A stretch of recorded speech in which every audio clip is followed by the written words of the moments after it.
Welcome to Hack Shack Studios. Hey, everyone. Hope you're having a good day. I know I am. This morning has been a good, prosperous one. I have done a lot of things, getting a lot of things done. Prosperous? I don't know if that's the right word. Productive. There you go. There's the word. We have Oni64 in the chat. How are you, brother? This is going to be a Drawstream Q&A. So you guys bring the questions on, ask me anything. It's all good. I'm going to try to get some of these Vampirilla doodles done. I offered them on the black and white campaign, the black and white Vampirilla campaign that Dynamite put together for me. So that was very cool. That was a month or so ago. So they need the drawings because they're sending out the books now. And that's what I'm going to be doing. And you guys are going to be asking questions. And I have a big reveal. We haven't reached the stretch goal yet on Chrono Mechanics at the 45K level for the embroidered Chrono Mechanics patch, but I went ahead with it and ordered it anyway because I know you guys are good for it, and I need to get my numbers and I need to get this campaign going. If you haven't heard, Chrono Mechanics is at the printer right now. And it is being put together. So it is being printed. We should have the book in 3 to 4 weeks, maybe sooner, they're saying. So that's good. So that means that I need to get all my stretch goals in order. I need to get all my trading cards in order. Everything looks good.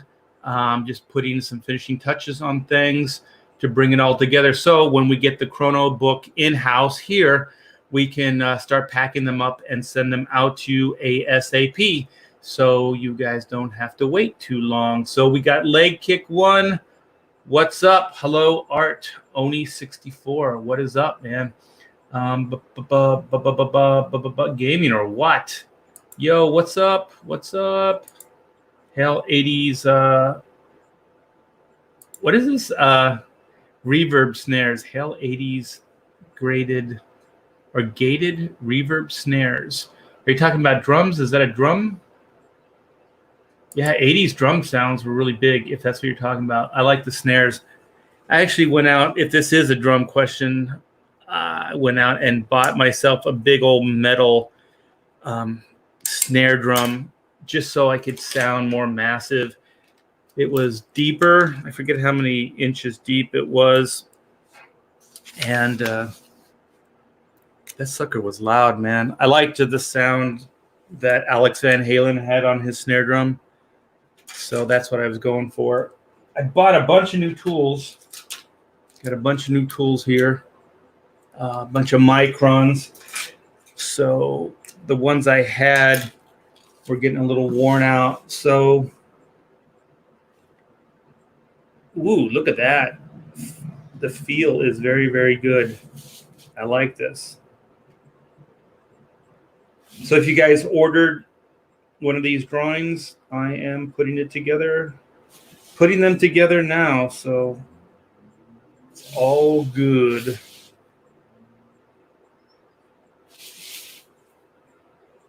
So hope everybody's having a terrific Tuesday. I got the window open. It's a little warmer here today. So if you guys hear sounds, you'll know why.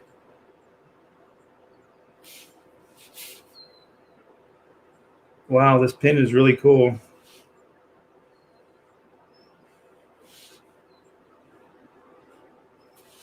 Fresh ink.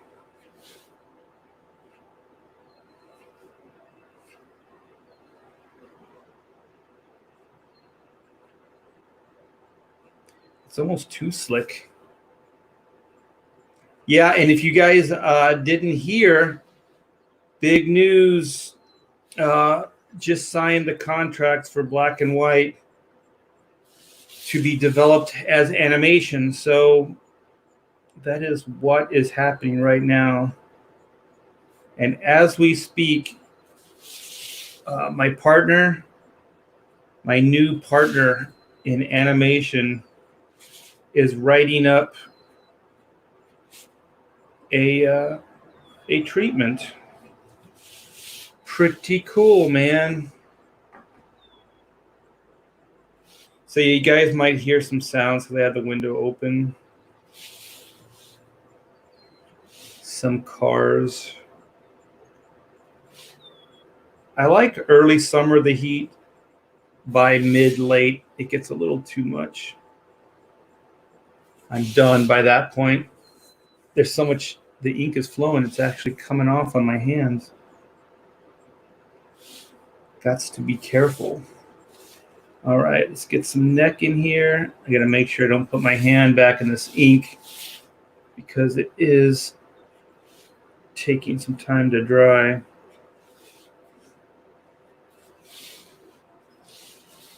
So I got this pin. I'm probably gonna go with the thinner one soon. I got a bunch of sizes. I did have just one size prior that I was using, and it served me well, but they got worn out.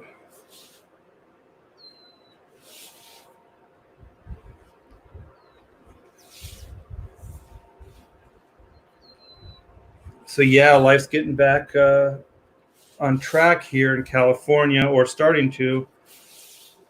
My wife didn't have to do the speakeasy secret knock to get her hair done today. So she went right in like a civilized human being and got her hair done. So that was cool. Yeah, somebody had told us. I know, like I've shared the story a few times. Well, I've gone a few times to get my hair cut, and I told you guys it's like a speakeasy. You gotta, do the secret knock. You gotta say your name at the the closed door. Who is it? RT Bear. I got a 10:30 appointment. All right, come in. What's the secret code? What's the secret handshake? So we're not going to be doing that anymore. No secret handshake.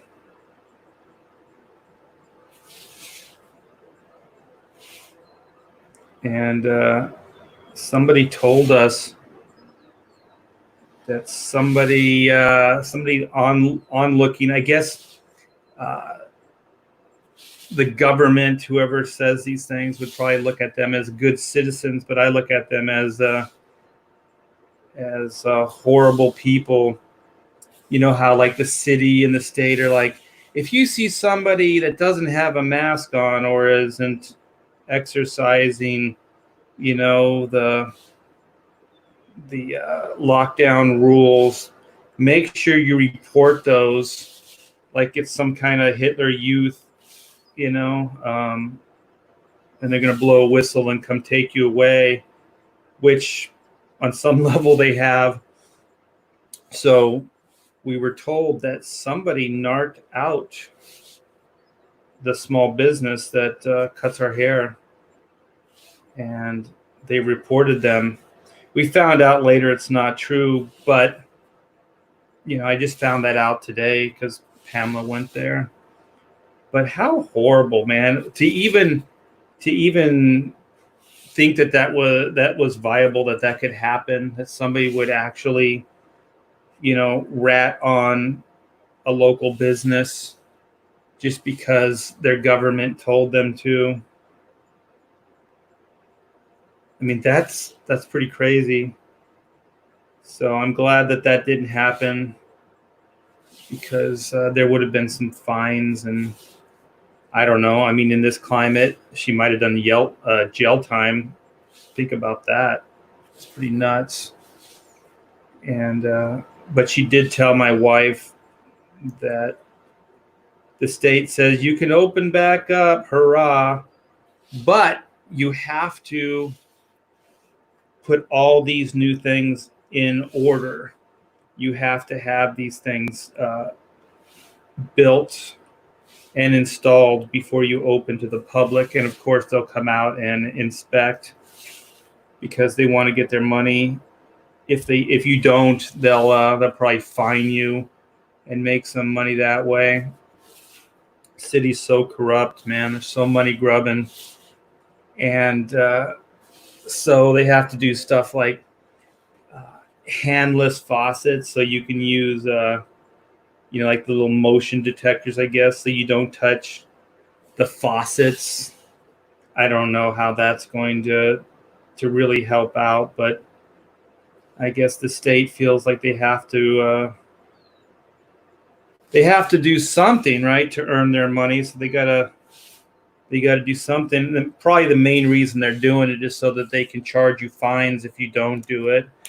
I'm sorry, man. I'm really cynical, and I don't trust the state of California at all. I think there's a bunch of hoodlums running this state. I didn't even look at the camera. I hope it's all good there. I need to get some water. I'm hydrated. I need to hydrate myself. I'm dehydrated, I should say. All right. I got my water. Hey, we got Spirit's car here. Hell, roto drums. I used to have some of those Tama roto drums. I had was it a 6-inch and an 8-inch, or was it 8-inch and a 10-inch? 10-inch might be too big. It's still small, but it might have been a 6 and an 8-inch. And those things are a lot of fun. So you were talking about drums. That's cool. Yeah, drum production talk, LOL. Yeah. There's a lot of cool drum sounds that you can get. I think they probably just do that now in the studio, but in the old days, we actually had to tune them in a specific way and get a specific type of snare drum. So for a while there, like I said, I had a really deep metal snare drum. I just liked the way it sounded, man. It kind of had like it had like a ring, like I don't know, like a metallic ring to it is the only way I can describe it. It was pretty cool, man. I still have it downstairs in the garage. Is it hot? Yeah, it is. Well, it's not hot, but it's getting there. I think it's nice right now. But of course, I'm not outside. First, you make the comic, then you make the cartoon, then you make the toys, then you get the women.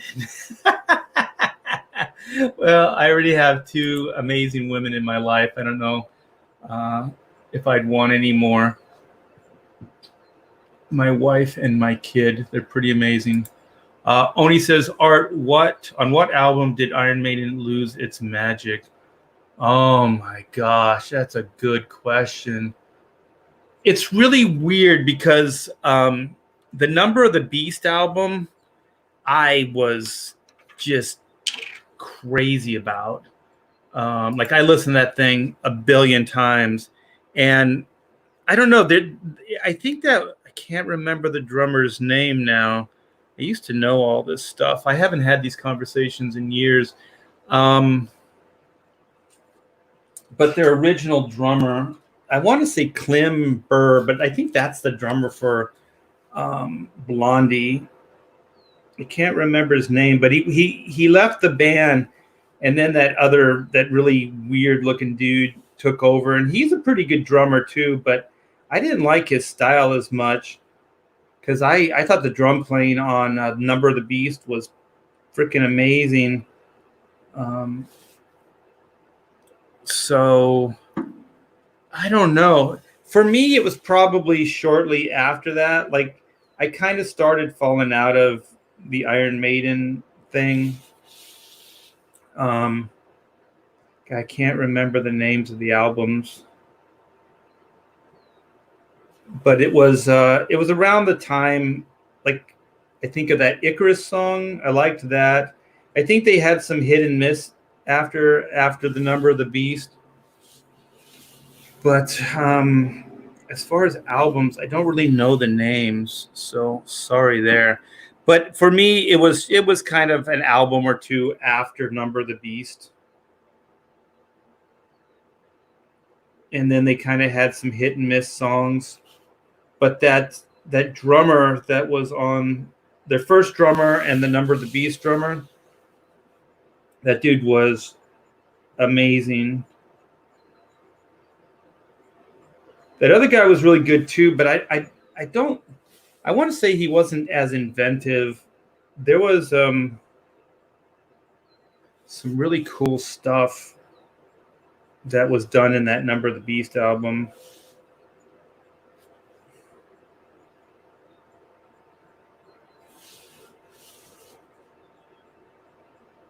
What is his name? It's going to bug me. I might have to type it in.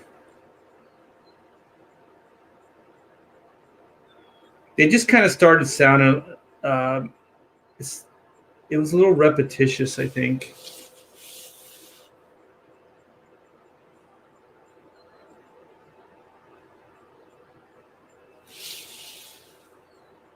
But the artwork was always cool. And I heard EVS talking about,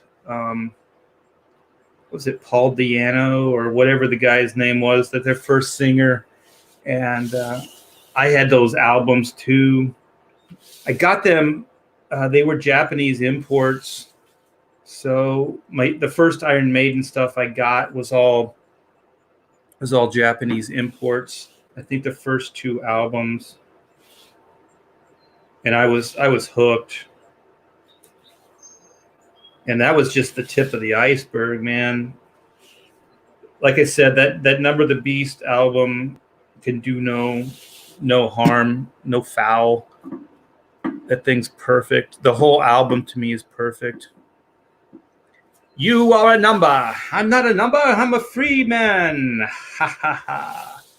You are number 6.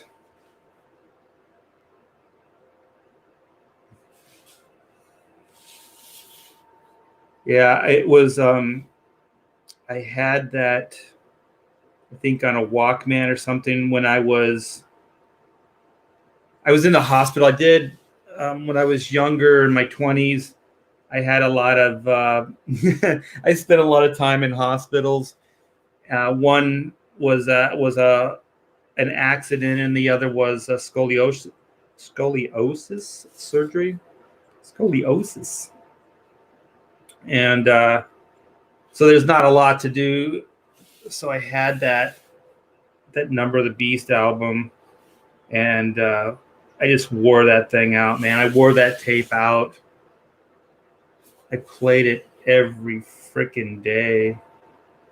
So I can play all that stuff on the drums. It's really physical, though. What's do do do do do do do do do do do. And then what is it? Run to the Hills. That beat with the hi-hats and stuff, that is crazy physical. You got to be in good shape to play that song. That thing's not. It's not. I mean, it's challenging to play, but it's physical. Like to play that beat for 2 minutes or 3 minutes, however long that song is. It's pretty crazy.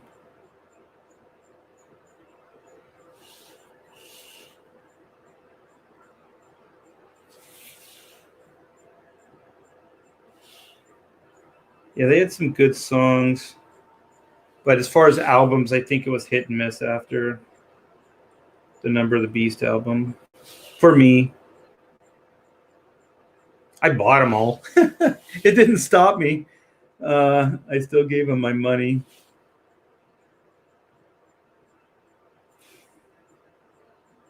I never saw them live, though. That would have been cool.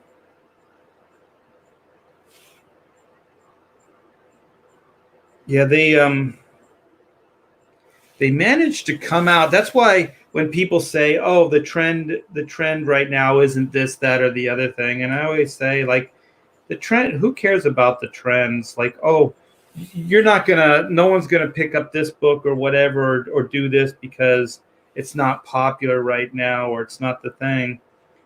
Iron Maiden, they kind of built their own market because when they came out, like, metal was kind of dying already, and so they came out and proved everybody that metal was viable.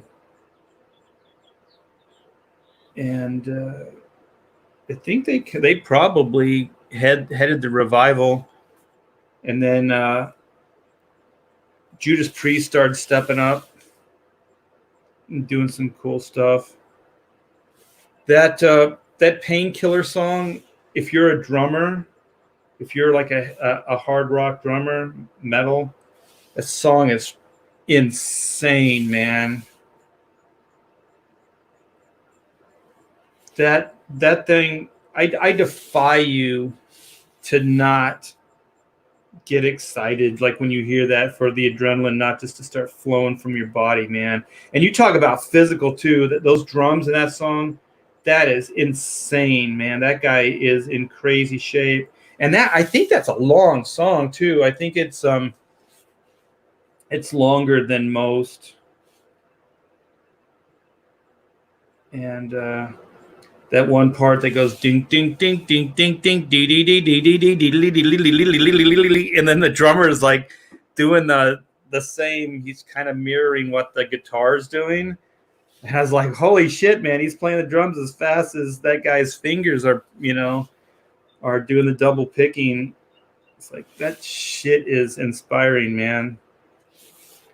And as far as drummers, I was really fortunate to be able to hang out a little bit with Jimmy Sullivan, the Rev.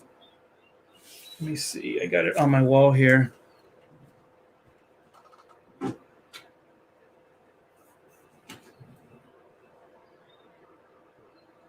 So there he is. He's the drummer for Avenged Sevenfold. And that guy was pretty phenomenal, man. There's what is it on the Harlot, the Beast and the Harlot album, or whatever that album was? The drumming on that is perfect. It's just amazing. Like, for that band and for those songs, the drumming is perfect. And there's things that he's doing in there that are I like innovative drummers. I like drummers that are imaginative and that actually come up with, like, they add things to the vocabulary of drumming. And I think that Jimmy did, especially on that album, and then the following album was pretty, like, the following album, I forget which one that was called. I think Jimmy showed everybody what that guy was capable of, even the songwriting and stuff like that. It's a shame that we lost him. But yeah, hanging out with those guys. And I remember I had a conversation with Jimmy. We were talking about tuning the drums, how to tune, how does he do it? How does he go about it? He goes, I have a drum tech. And I was like, yeah. And he goes, if you want, I'll see if he'll come by your house and, you guys can tune your kit together. And I was like, holy shit. A lot of cool stuff like that happens in my life, but I never take anybody up on it because I never want to seem like that guy. But I do kind of kick myself that I never did, because that would have been awesome to get, a professional, because I always just tune by ear, and I studied, and I tried to figure out how to do it correctly and everything, and but that would have been awesome, man, like a once in a lifetime opportunity.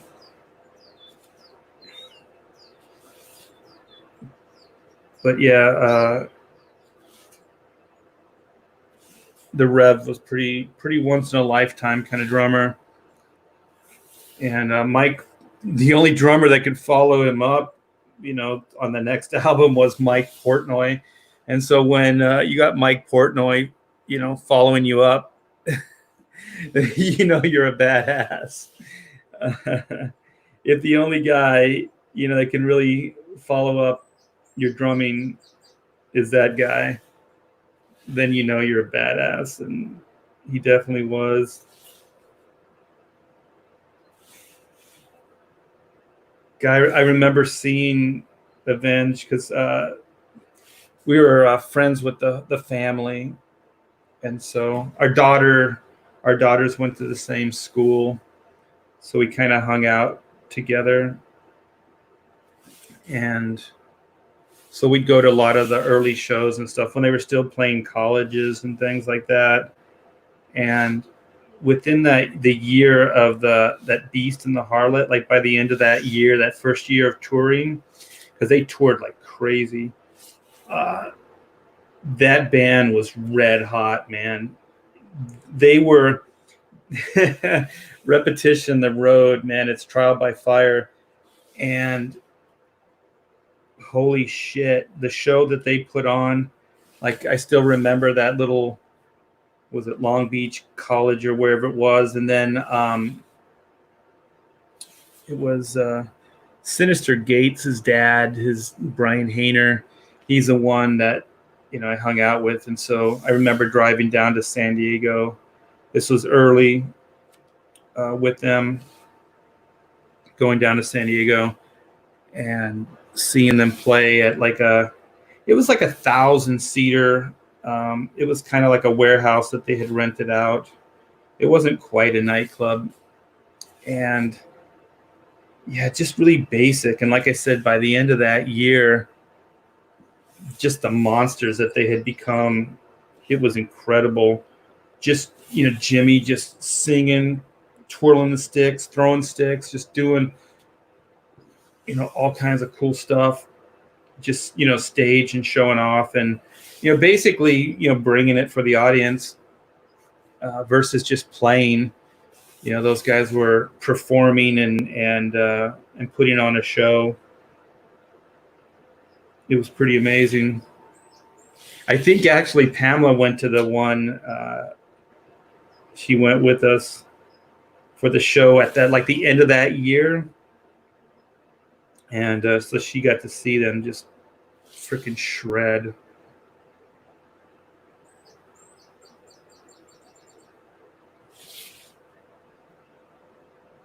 So pretty amazing.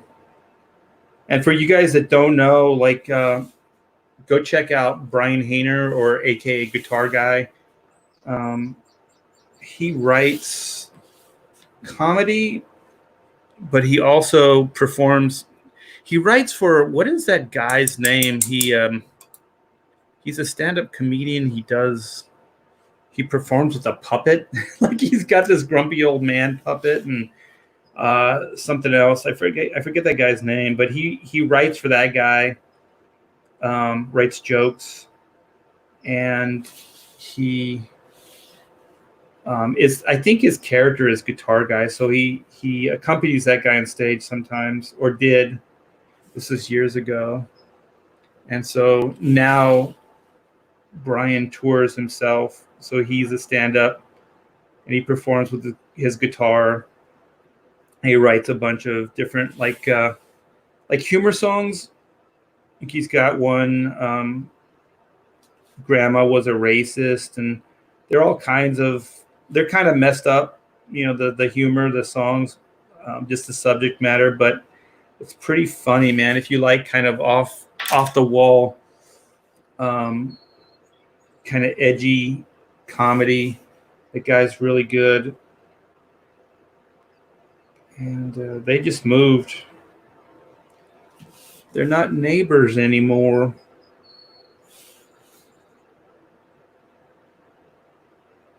So, yeah, I don't know if he tours as just Brian Hayner or Guitar Guy or what. But go check out. There's some videos on YouTube. If you guys are bored, go check them out.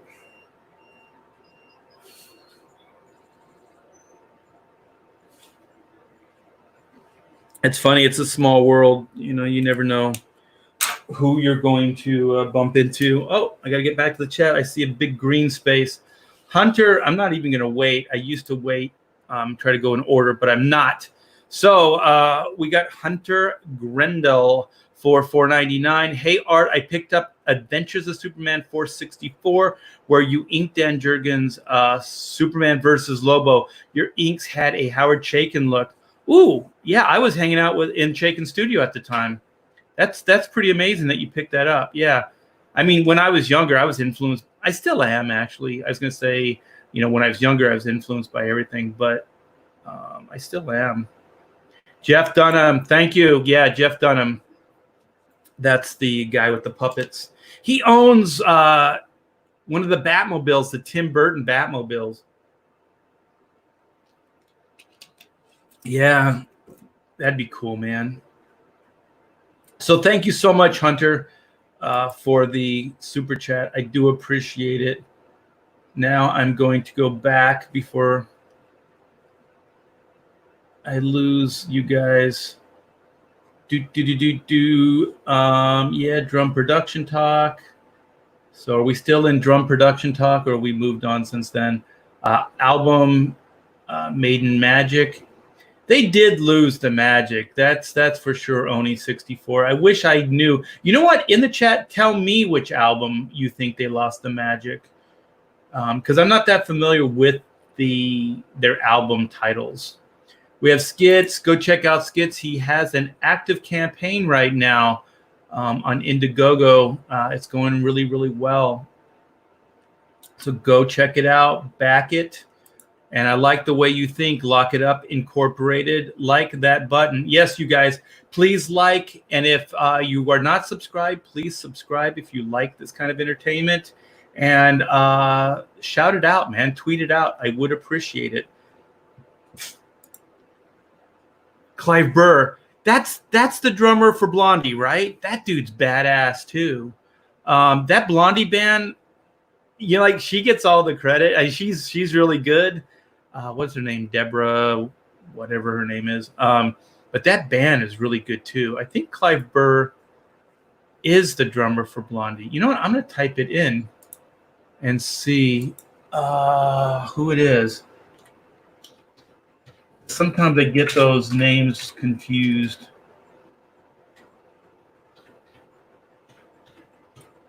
Okay. Oh, maybe it is. It is Clive Burr is the drummer. Oh, shit. I nailed it. I shouldn't have apologized. What is that other guy's name? Clem? Oh my gosh. I think his name's Clem Burr or something. Wait, Clem Burke? Maybe it's Burke. Burke drums. That's similar names. Haha, yeah. Oh my gosh. I just schooled myself. Yeah, Clive Burr is the drummer for Iron Maiden, the first drummer. That dude's badass. Okay, so I did have it right. I shouldn't have doubted myself. And then Clem Burke is the drummer for Blondie. And that dude's pretty badass too. Not exactly heavy metal, but that dude is a pounder. And there's some cool stuff that he did too.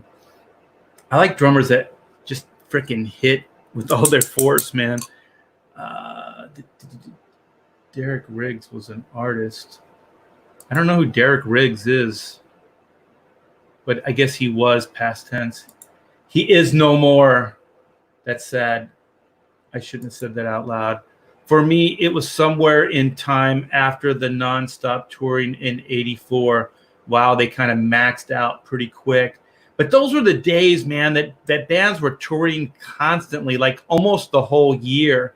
They would tour, and then they would put out an album every year. Like if you think about like even like the late 70s, and even like the Beatles time, early Beatles, those guys were putting out 2 to 3 albums a year, a freaking year.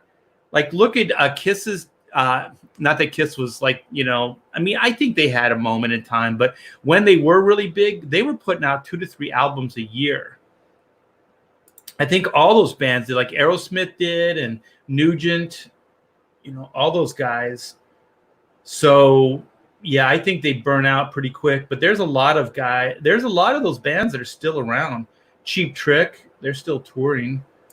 Spirits Card, did anyone else hear about the guy from Iron Butterfly being some esoteric science who was making some weird discoveries, died under very mysterious circumstances?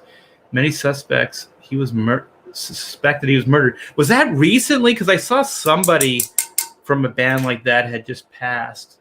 I don't know anything about that. Yeah, there's that Paul Diano was a sick singer, but fell off after Maiden. What is that? That Rothschild song? I'm a Rothschild. Rothschild. Yeah, badass, man. That music just drove me crazy, like in a good way. Did I miss the stretch news? No, you have not. I am teasing it. I am teasing the stretch news. Victor Thomas, hey, Art, Iron Maiden was my... Oh, you son of a bitch. What year? I did not get to see Maiden. I think those were the years where I was very busy trying to make a living and just exist, pay my rent. So I didn't go to many shows and stuff around that time. Oops, too thick. Too thick. Let me get my thin marker out. Finish up some of my details here. Get my red marker in.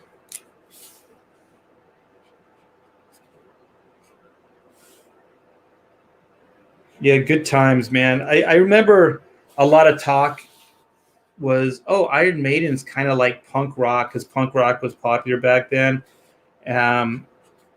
I know they hated it, man. They hated the comparison because, I mean, you can like punk rock, but it's not exactly intricate music. It's pretty much, 3 chords played very, very aggressively. There's not a lot of nuance to the music or skill in the musicianship.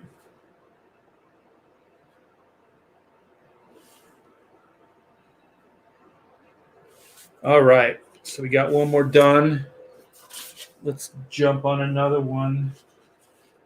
Jump on it. Okay, here we go. Let's get that one marker out that I had, the thick one. That is the thin one. Tricked me. Yeah, it's so funny because there were moments. There was moments in my life that I can look back now and I go, it changed my life. And I remember I was going to work. I used to work as a box boy, a supermarket, and I was in the car, putting on my my apron, and I was still listening to the radio, and Van Halen's "You Really Got Me" came on the radio, and I lost my mind. I was probably late to work because I had to hear the whole song. It changed my life completely. At that moment, I was like, I think Kiss kind of got to me sooner, but that's when I knew like that's really what I wanted to do. Like I had fooled around with music before. Like I had a group of guys, just like every young band, and they're not all that serious or committed. And so I had a band like that, but as soon as I heard Van Halen, I was like, I got to get in a band like that. Yeah, that stuff was amazing. Yeah, it was groundbreaking. And I remember going to the store, like the record store, and I just knew the song. And I was like, yeah, I heard it on the radio. I'm not really sure the band, but the song was "You Really Got Me." And then the guy's like, oh, yeah, the Kinks. And I was like, I don't think they were called the Kinks. It was like the guy's name or something. And the guy goes, no, you really got me, the Kinks. And so then another guy came over and he goes, oh, you want the new Van Halen album? And I was like, I think so. And then it was on the other side of the display. And I saw that album cover and I was like, fuck yeah. I was like, hell yeah, I want that album. And I bought that thing, and it changed my life. I learned all those songs so darn quickly. Yeah, those days you had to listen to a stupid album. Like, we didn't have tape, so you had to you had to have a record player next to your drum set, and you had to play your drums kind of. You couldn't really pound them too much, especially if it was like close by, because your album would skip. Yeah, you guys, I'm old. It was so weird. Yeah, I think back now when it seems like the Stone Age. Like, it's hard to think that we didn't even have cassette tapes. I guess there were, 8 tracks. But even 8 track at the time, I knew that technology was bullshit. Like, I bought a car that had an 8 track player already in it, but I didn't even buy really any 8 tracks because I knew the technology was just bullshit. I would go to the swap meet, and there was a guy that would sell used Super 8. So that's the only time I bought stuff. I don't think I ever bought, not Super 8, but 8 track. I think that's the only time I bought any 8 track is used. I don't think it lasted very long either. Like, the technology, I think cassettes pretty much decimated the 8 tracks. It was such a weird, like, technology. Like, there were tracks, and I don't know why it would kind of loop. It would loop around, and so you would have, like, it would stop and then flip to the other track, sometimes right in the middle of a song. And it wasn't always the same place. Like, I never really figured out how the technology or how the tape worked, but it somehow must have been winding on itself or somehow getting into like these weird kind of loops. But the technology was pretty lame. Like I said, even in the day, I knew it was stupid. If I didn't have it already in the car, I wouldn't have done anything with it. As soon as I could buy a tape player, as soon as the technology came around, I sure as hell did. I bought a tape. But even that technology I didn't like too much because the quality wasn't all that good. I still liked albums better. I heard somebody, was it on a stream last night or something, was talking about the difference between like albums and even like the technology of today, like the discs and stuff. And they said like something about like the reason albums still sound better is there's something about when they convert it or whatever to the disc, like it just kind of goes with like mid, like your high highs and your low lows get kind of washed out. So you don't really get the range of sound that you do in an album. So I think that's why people still, or like really, people that are interested in music prefer albums. The only problem with albums is they wear out. It doesn't matter how well you take care of them. It's a diamond needle on a piece of soft plastic. So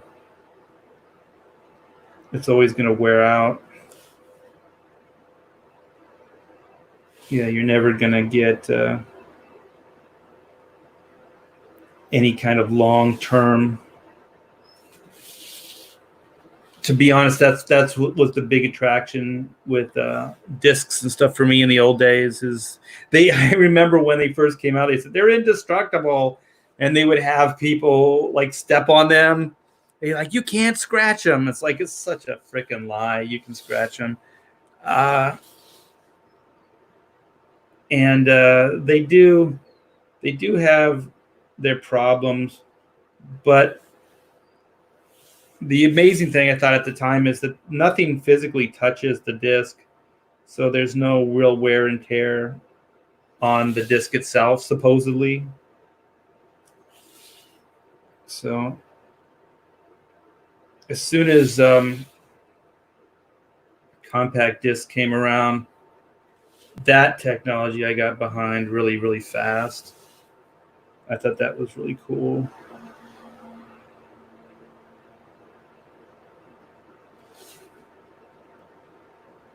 It's weird because most of my music collection I still have, except for the tapes. It doesn't really make sense to keep the tapes because they don't really wear very well. They don't stand the test of time. I still have all my vinyl. My daughter wanted she wanted a record player for Christmas or her birthday or something some years ago. And so I think she wanted, not only did she want, to get her own music, but she also wanted to hear the stuff I had downstairs. So that was pretty cool. It's kind of like a father's dream where your kid takes some interest in, your music. What's up, lady? Oh, nothing. Just came to see what you were up to, but I can hear. I am doodling. Okay. I am drawing my ass off. And we're talking about music. I was actually sharing little stories about the Hainers, and because we were talking about drummers, and I was saying, like, I actually, it's still pretty bizarre to think about one of the great contemporary drummers of our time, and that I actually knew him. Did you show them the pic? Oh, you did. I see it off the wall. Yeah. Yeah, he was good. You were there, right? When the picture was taken? Yeah, we went. What was it, like a meet and greet, where you could eat and stuff? Yeah. They played at my old alma mater, UC Irvine. That's where we. Oh, went. Okay. I thought it was Long Beach, but yeah, Nope. it was Irvine. Yeah, it was on the Irvine campus, and they were awesome. Yeah, it was a truly great band. It was an amazing moment in time, because I think that that Beast and the Harlot album, and I don't remember the one that followed, but those two albums were amazing. I mean, they're classic metal albums. They're not Roy Orbison, though. There are very few people that are. I always thought like Orbison was just kind of like, he had the Elvis skill level, but he just didn't have the looks or the moves. Like, like you talk about, like just being really, really talented and being blessed in that category. And then just going, man, I can sing the shit out of, any song, I'm really, really good. And then to see Elvis come along and just shake his ass, and then, you know what I mean? He has those like rugged good looks, and you're just like, I can't compete with that. I'm just going to wear these shades, these sunglasses, and try to hide my looks. I think Orbison had a better range because he could do the extremely high notes, and then he could drop down in the next breath to very deep what he did too is that he would go from he would do either the low to high or the high to lows, like almost flawlessly. Yeah. Very few people can do that. I forget, like those are like the scales, and he can just kind of transcend from one all the way up. Elvis was a really good singer. I don't want to take yeah. anything away from that guy, but Yeah, he was. he didn't have that kind of range. And I love those stupid ballad type songs. It always has somebody's like gonna die, like it's like some romantic death, like some kind of hot rod race, or what was the one where he's diving for the pearl and Leah. Leah, Yeah. and then he's just like, I'll just hold on to this pearl, and when they find my dead body, you know, they'll find the pearl and they'll know it was for Leah. But it was a dream, so. Yeah, but still. it's like tragic romance. You know what I mean? Like it's kind of dark for the time, so it's not squeaky clean. You know what I mean? It's kind of edgy. People look back and think, "Oh, that stuff was really mild." But I mean, that stuff was usually some kind of tragic love, right? Oh my goodness, Leader of the Pack is one of the most, heart-wrenching songs. I don't remember who did Leader of the Pack. And then there was that song about a guy out on a date and the train hit the car and they both got out, but she ran back to get his class ring or something. Oh, is that the one? I think Pearl Jam redid that song. That's a really good song, though. And then there's Tell Laura I Love Her. Yeah. I mean, all those were. Yeah, it was the time. It was like the James Dean,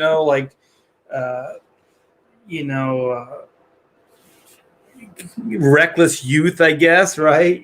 Doing crazy shit. Yeah. Flirting with death. Yeah. And some more than flirting. Flirting with death because they thought they were immortal.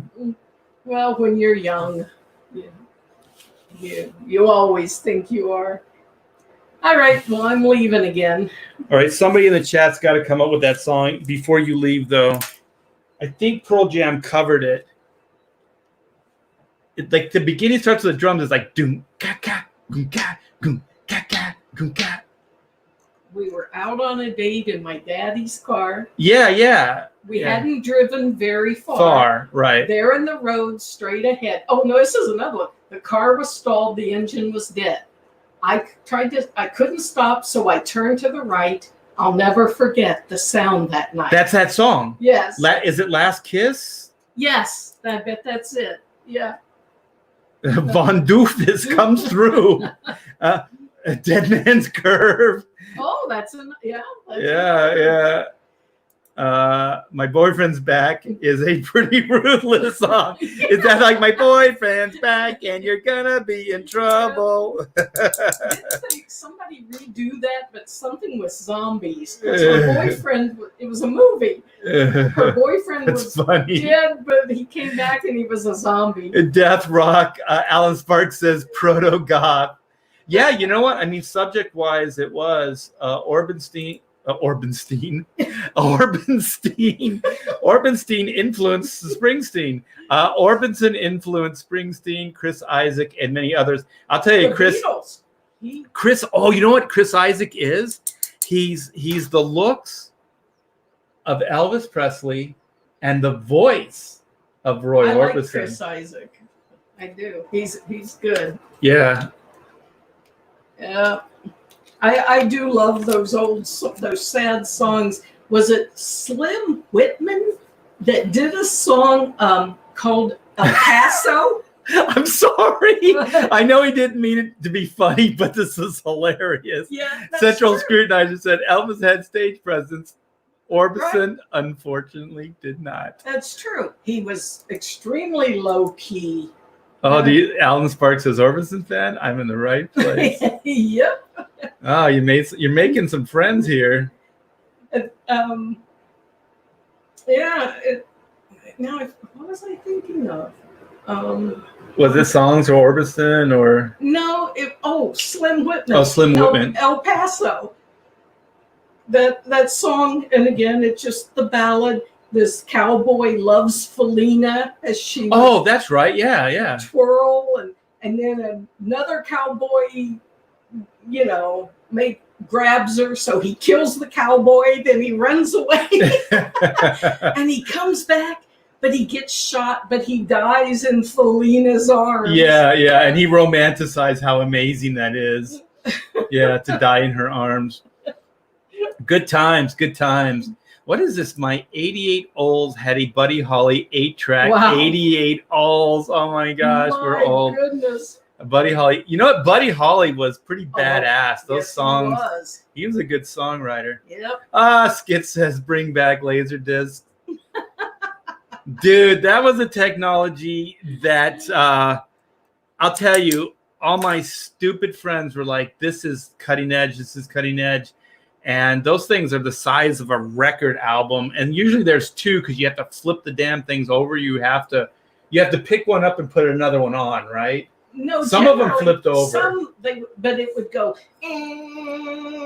when it was doing it. It'd go A side to B side or something like that. It was really stupid. For the amount of money, it was really dumb. Yeah, I don't know if that's any better than the DVDs or Blu-rays that are out now. But the only reason I really liked them is because they had a lot of extras on them. Yeah, they did. Not Blu-rays, but laser discs. So the only way you could get behind the scenes material and stuff was on those. But they were expensive. I mean, you could pay $100. Terminator, and stuff like that. They were like $70, $80. Yeah. Yeah, there used to, remember there was like a laser disc place in the mall, right? You could get laser discs. Yeah. Oh, good times. I don't know, man. It's weird because you have a love hate with that stuff, because you're kind of like, okay, I know the technology's moving on, but then there's like this separation that you have to make with your old technology. Like there's this whole like, okay, all right, I'm gonna let you go now. Well, you know what I miss for you, because you used to love it, going to Best Buy, and you would spend hours going up and down the music aisle. And you haven't been able to do that in years. Yeah, they don't sell music anymore. Yeah. So I know that's something you miss. All right, well, I'm leaving again now. All right, Orbison fan. Bye, everyone.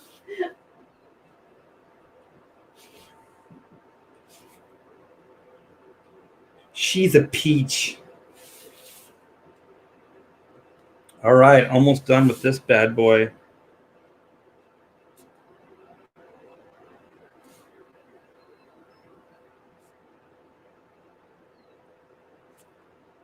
Yeah, Buddy Holly was a beast. I remember reading somewhere, this was years ago, I think that Paul McCartney owns his library. He owns Buddy Holly's library. The shame is that he doesn't even own his own. Michael Jackson did. But yeah, it's pretty cool. I don't know how that works. Like, do record companies just decide they're going to sell off like catalogs? Because they don't know if it's the family that does it or if it's the record company, because they don't know who owns the rights. Because most of the time you hear that those bands end up selling all their rights away, all their publishing rights to the records companies. All right, let's do a little line there. Fill this in here. Let's get these little lines on the lip, these little details. Push the corners back. A couple hatches. Let's fill in the eyes with some black, and then we'll have another one done. Yeah, technology is pretty amazing. I hear a lot of people that are now saying to buy tangible things, don't get digital copies of stuff, because I guess there isn't true ownership, and they said sometimes the digital copies aren't even the original versions. So, if you have like an original, Star Wars VHS or something like that, keep that, because that version of that movie is only going to exist in that format, because every time they reissue these movies and stuff. I don't think they do it with music as much, but they do it with movies. Every time they reissue it, it's like a different version of the movie. And so if you want to, keep those things intact, keep that technology around, and then you can come back to it. I think that's pretty smart. For me, it's just storage, because you would need quite a big space to store everything. Like, I don't even listen to my CDs anymore. Not really. I listen to all my music on the computer now. So I have racks, and I have all these different storage areas, because I got hundreds and hundreds of discs, but I don't really listen to them anymore. So they're just kind of taking up space. I could probably free up about 10% of my studio space, maybe more, if I got rid of some of those things. Maybe one weekend I should just go through my collection and, just for old time's sake, just listen to it.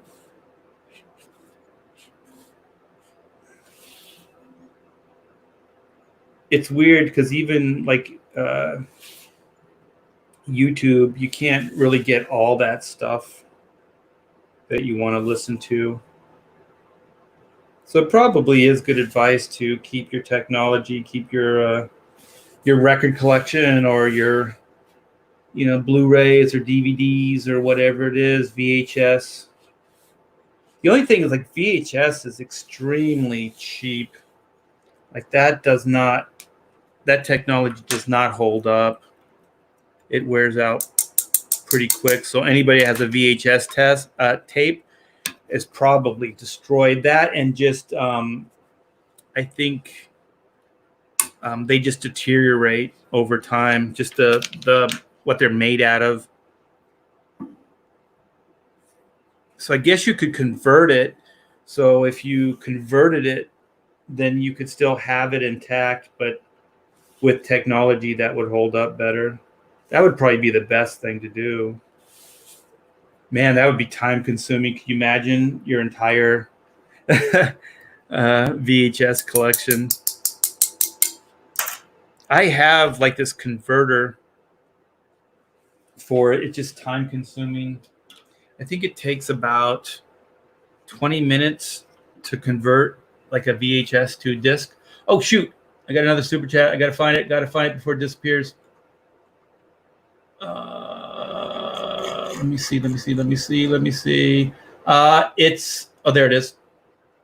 Thank you so much, Alfred McKay. I do appreciate it. $1.99 super sticker. I don't know what that is reference to, but I did read it. I read it out loud with passion, with all the passion I could muster. So we got another one of these Vampirella drawings done. I'm going back in the chat and see what you guys are talking about. People romanticize Laserdiscs, and DVD can hold a long movie on one disc. Blu-rays are the last format for films. Buy physical. Digital media can be edited later. Yep. Orbison fan, right place. Okay. His producers, Elvis on stage. Are you talking about Orbison's producers let him down? I never heard that. I mean, he was pretty damn popular.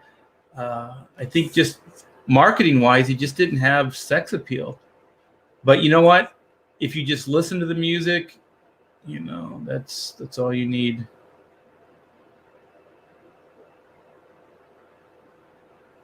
Dean Stockwell.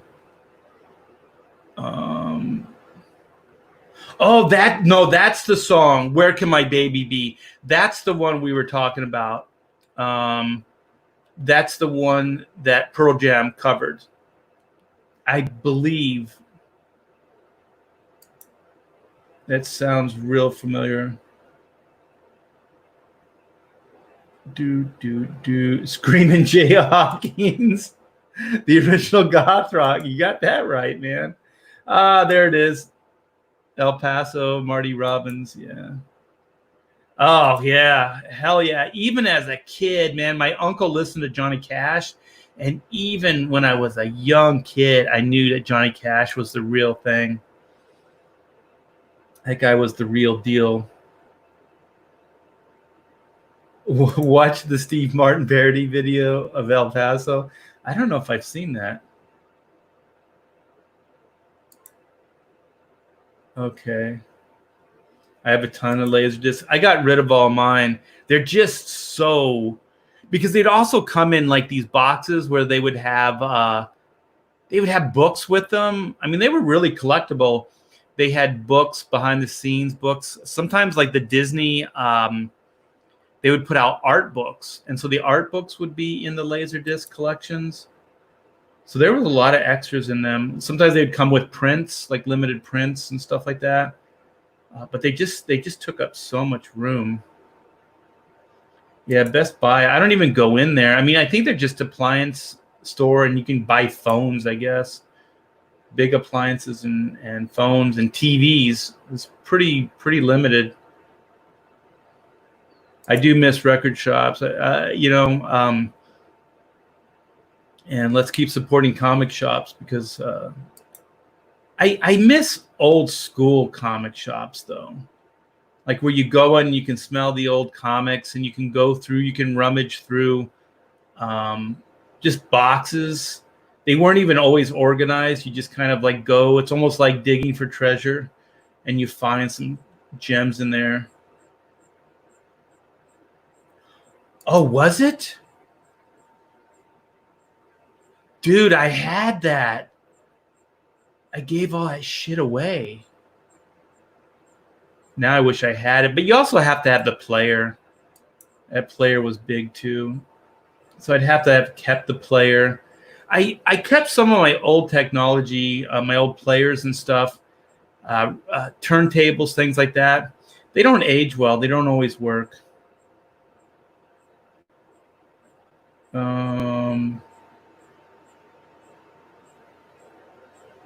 Digital can always be altered. Yeah, that's true. I have 3 versions of the original Star Wars trilogy on Laserdisc. Wow. I think I did too. What is this? Justin Carter says Nick Brucci is anti-Comicsgate? Since when? What happened?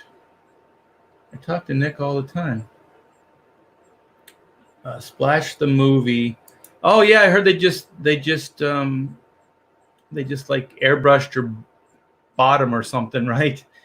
I guess you can't see a woman's derriere. And I heard it's just like for like just a brief moment, and it's a pulled back shot. Like you really don't see anything.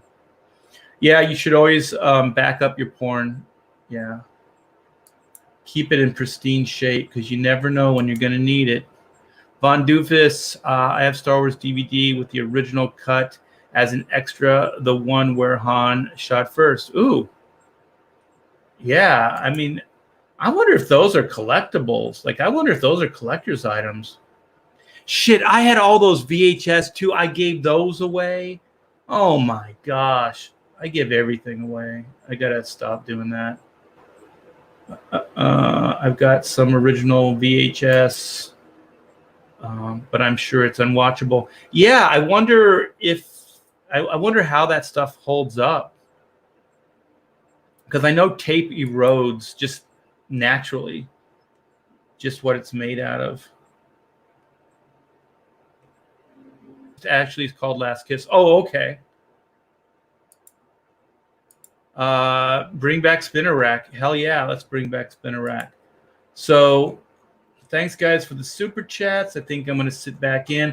I'm going to try to finish one more of these since they're kind of going pretty quick. I got to find where they're at. I'll keep this here while I'm looking so you have something to look at. And then I'll show you guys. I'll show you the patch, the chrono patch. And also, I have a little teaser. Maybe I'll do that right now.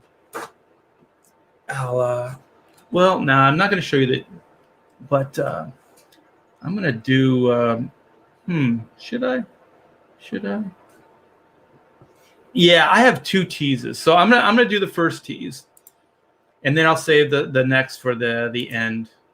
This is the end, my only friend. The end. This is it, man.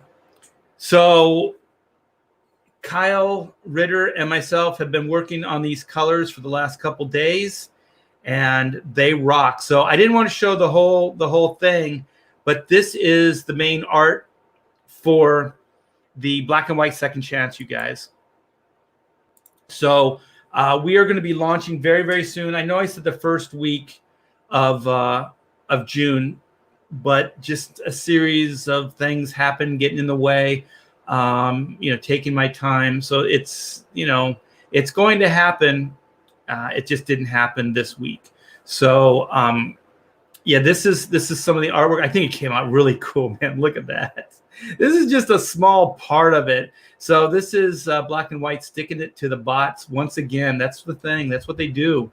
They stick it to the bots. So this is going to be the main piece of artwork for the Black and White Second Chance Indiegogo campaign. So if you don't know about this, I had a book that came out late last year. It was Black and White Volume 1. And so we closed out the campaign, but a lot of you were asking after we closed it, how can we get a copy? How can we get a copy? So we thought, we as in Pamela, my wife, and I thought we would do a second chance campaign so you guys can each have access to everything that was in the original campaign. So we're pretty much going to run it the same way, with the exception that all the stretch goals will be offered, but they'll be offered in the form of a tier. So they won't be free. They'll be in the form of a tier. So we'll have like a book plus the patches, or a book plus the patches and trading card. I'm not really sure how we're going to pace it out yet, but that's what we're going to do. And then this piece of artwork that you're looking at right now, we will do a limited, possibly signed and numbered print just for this campaign. So this will be the artwork here. So there's the lovely Whitney Sung sticking it to a bot. And if you guys don't know, a lot of the bots in the black and white universe are not good. There are a lot of them are evil and have bad intent in mind. So some of them just need to be taken care of. They need to be put down like a wild, rabid dog. And so that's what they're doing in this image. So I'll probably show little bits and pieces down the line, but we have a pre-launch page right now. And so if you go sign up for the pre-launch page, then you can have access to this. This is the black and white 25th anniversary card. So only the people that sign up for the pre-launch page will get this card. So if you buy a tier, you'll get this card put into your package absolutely free. Absolutely free, no strings attached, other than you got to sign up at the pre-launch. So we're doing pretty good with the pre-launch.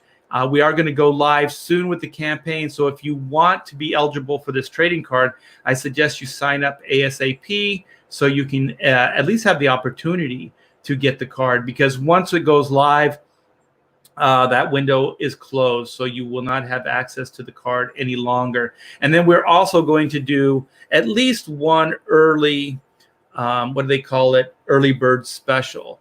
So we'll have a tier that will be discounted, or that will have something that'll be one of a kind just for that early bird tier. So you'll have access to that as well. So we'll give you notice first before everybody else that we're going to go live, so you can get in there and back that tier before it sells out. Because early birds, you always put a limited amount on them. So it's kind of designed to give you guys something, but also get your numbers up higher quickly, so you can get your algorithms up, so you can trend on Indiegogo. So that's the whole point of. It's also the point of the pre-launch page, so you can kind of trend quickly. And if you can trend, then your algorithm's better. So when people seek out comic books, you'll be at the top rung. So that's kind of the idea behind that. So yeah. So this is the Zach Bradley card. He was kind enough to put this together and donate it. That was very nice of him. So thank you so much, Zach. And then once again, I'll show you this. Look at that. Yeah. So this will be the limited print. I may do remarks too. I'm still playing with exactly what I'm going to do as far as detail of the campaign, and it might actually come together organically. So I might be adding things as the campaign's going along. I just have to sit down and actually spend some serious amount of time, just finalizing everything. So Pamela's been putting together, doing her best job to put everything together. We just have to go over it with a fine-tooth comb and make sure it's exactly what we want it to be before we go live. So yeah, this is pretty exciting stuff. So we're going to be going live relatively soon with the Black and White Volume 2 campaign. So you guys keep an eye out for that. So that's going to be a lot of fun. I can't wait. I see Nighthawk Warrior in the chat. All right, nice artwork.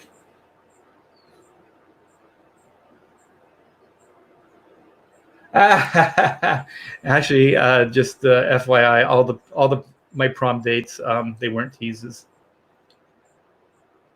We went all the way, going all the way. Do Rosanna, yeah. Do. All right. Bot lives matter. No, they don't. You guys are heckling me.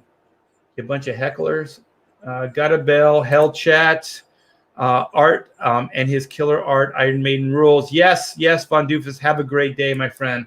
Thanks for hanging out. And I'm going to use this as an opportunity. Please like and check your subscriptions and make sure that you guys are subscribed and help get the word out for the channel. It's all greatly appreciated. Oh, thank you, man. Agent DeCamp says, can't wait for you to start the campaign. It's going to be a lot of fun, man. It's going to be a lot of fun to run a live campaign again. I'm looking forward to just bopping on everybody's channel again and hanging out. I kind of been a little antisocial these last couple weeks just because I have a lot of work to get done. And I don't really know how to balance it real well. Some people are better at it than I am. Looking at White and Art's Vampirilla drawing, I can tell what Art's type is. Oh, do tell. You a player. I was. Oh, Nighthawk just got in and is getting out. Yeah, thank you so much. All right, so I am going to do one more, and then we're going to do the big reveal with the Chrono Mechanics embroidered patch. We got a prototype. Well, I'm not going to say anything. I'm not going to say anything more. It looks really cool, you guys. So I don't know how many people actually make a stretch goal before it's been funded, but I just wanted to do it so bad. I wanted to make this this CHRONO patch, and I must say it looks really amazing. Do do do do do do do do. A rose and man, I got a voice sent from heaven. It's like angels.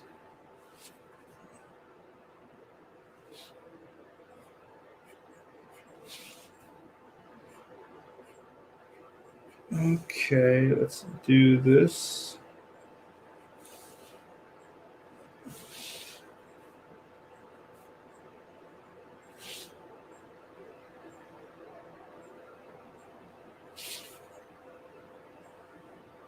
Let's ink this lickety split. So thanks you guys for hanging. And once again, this is a Q&A. So if you guys have any questions, feel free in the chat to ask away. I'm going to wrap the stream up pretty soon. I always get crazy hungry when I'm doing these streams. I don't know why. Do, do, do, do, do, do, do, do. Man, I'm not really a big Toto fan, the band Toto, but I saw a YouTube video of them live. You got like 500 people on stage. Like, what the hell? How many people does it take to play one song? What do you think you are? You think you're Chicago? You're not Chicago, man. That band had a whole brass section and everything. Yeah, it's just like, wow, there's like, I mean, realistically, there's probably 15 people on stage. It was crazy.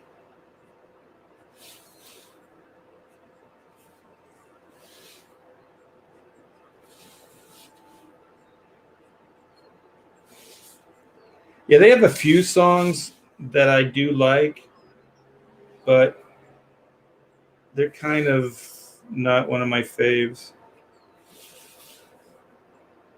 It's weird because everybody's like, oh, they're musicians and all this other stuff. It's like, well, they write some pretty boring music. Like, I think if you listen to one Toto album, you heard them all.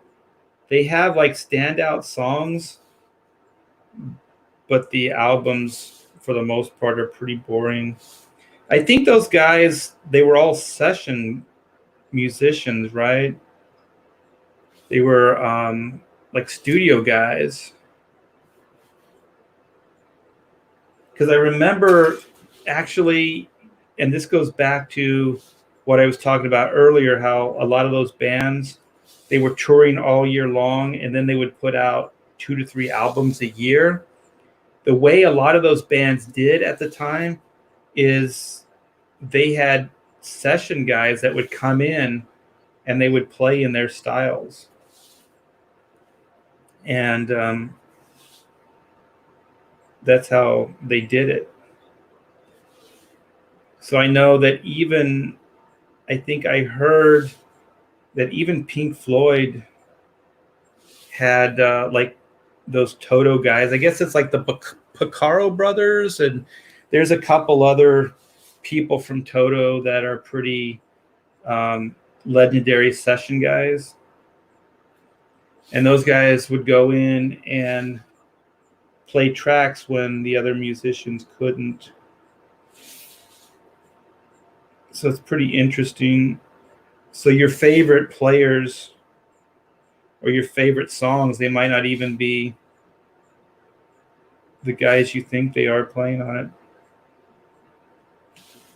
I know that Cheap Trick did it. I know that Floyd did it. I know that Kiss did it in the day. Yeah, I'm sure it was a fairly standard practice.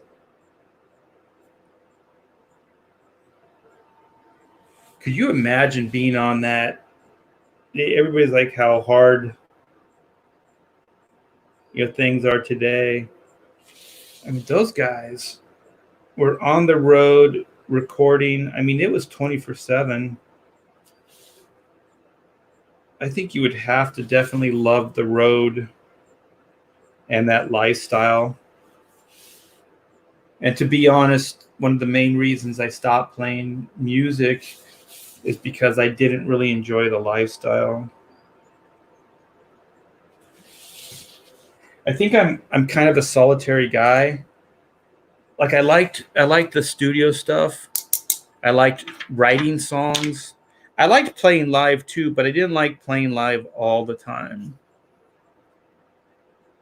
Not that we did like a world tour kind of thing, like the bands I'm talking about, but we did enough of it where you could feel burnout. You could get burnout from it.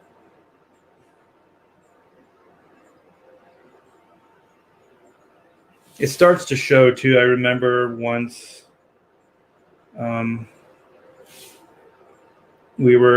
it was a band I was in. It's called TKO, and the singer picked up his mic stand, and I don't know why he did this, but he just threw it at my drum set, just threw it right at the set.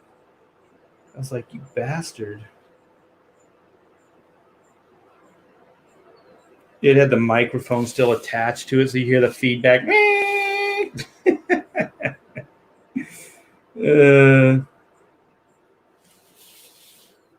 I don't think he was happy that night.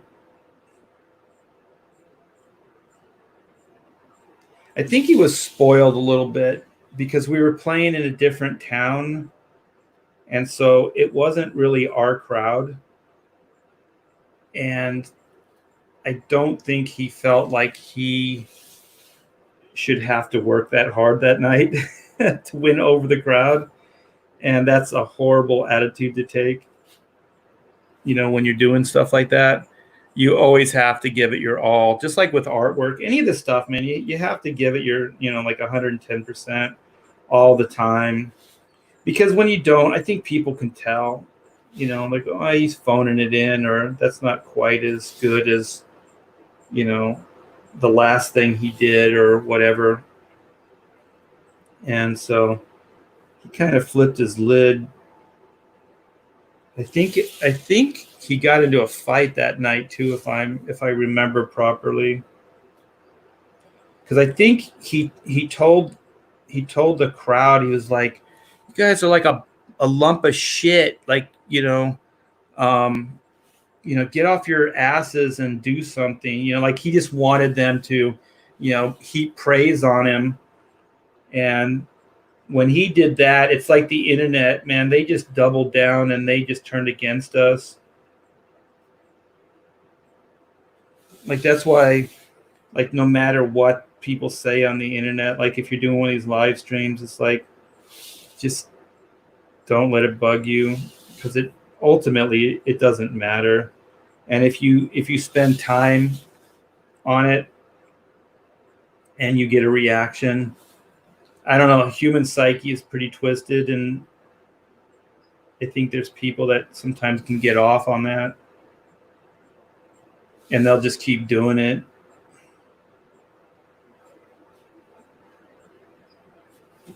So the more you scream and yell, the more they're going to give you a hard time.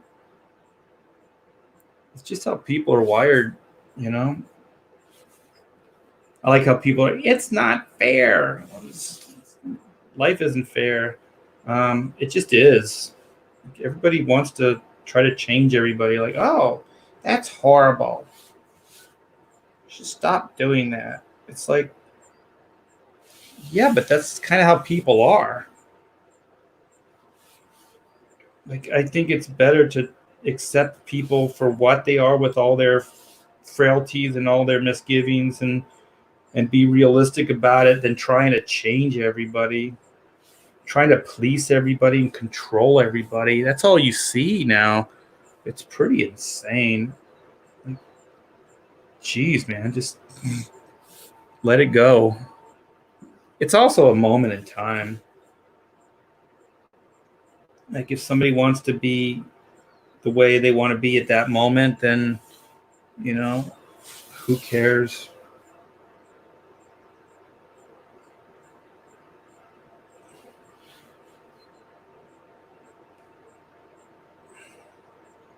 But man, I think we barely got out of that city alive. I think the singer got beat up that night. I think they were kind of, I guess, what people used to refer to as yuppies. So they were like kids with money, and we never had money, so we were always pretty, you know, pretty down and dirty. It's funny because I was kind of looking back and thinking, like heavy rock, heavy metal, that stuff. It's kind of, how like inner city kids have rap, and then they have sports, a lot of them like boxing or basketball or whatever, and then they kind of, you see the stories like how they romanticize like getting out of the ghetto or whatever.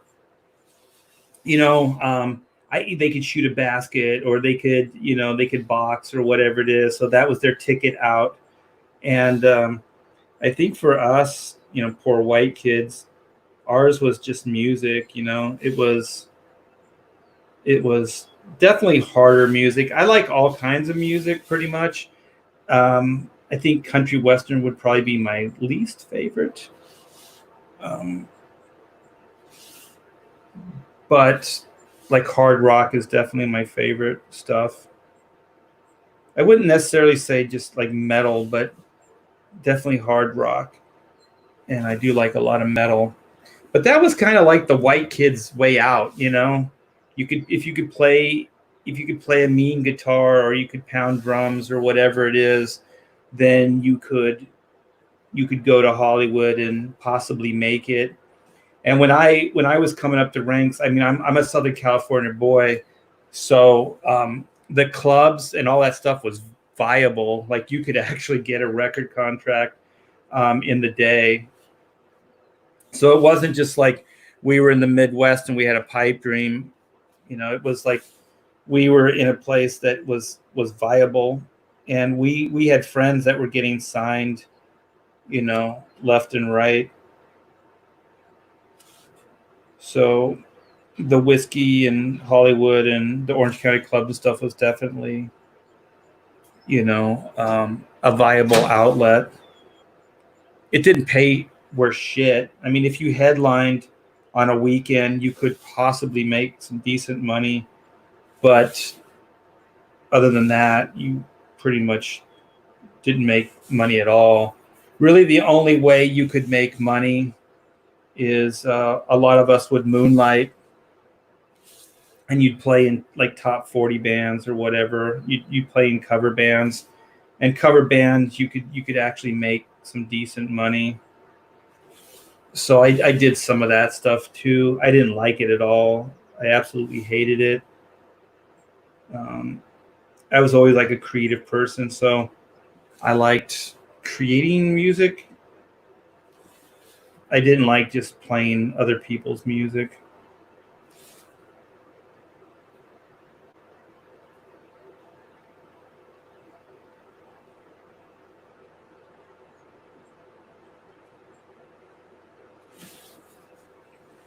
The older I get now, I think it's just the creative process that I really like. Whether it's writing music, or writing a story, or drawing, or inking, or whatever it is.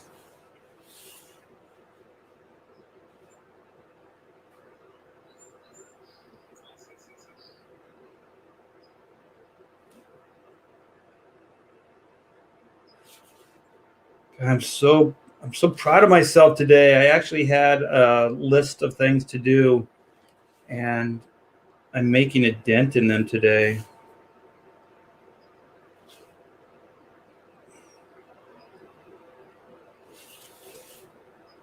So that's a good thing. All right, we're getting close to getting done.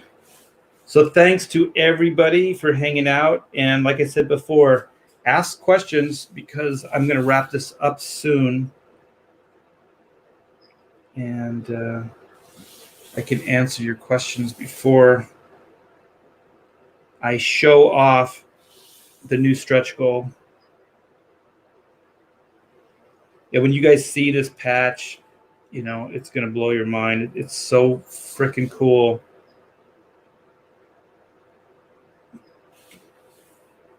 Yeah, and it's so cool, not only just making the comic books and being able to draw for you guys and write and tell stories, but I actually like the manufacturing aspects too. You know, like the buttons and the pins and the patches and stuff like that. It's a lot of fun. And I forgot who in the chat, I think it's Spirits Car, said Art's got to type, so I gotta. I did you just mean like visually like this, or is there an actual type like that you could write down and say? Because that'd be interesting.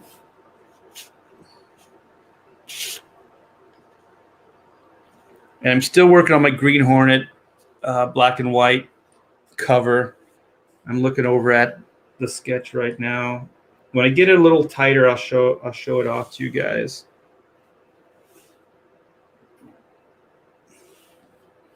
Okay. Oh, got a little hatching. And I think I forgot to do some stuff on these other images here. Yeah, it's the shadow here. Okay, I got that. And I think there was a shadow, yeah. Ooh, look at that. Yeah, okay, so I'm going to do some dry brush here. It looks a little too abrupt. All right, clean my brush. And get my smaller marker so I can sign my name.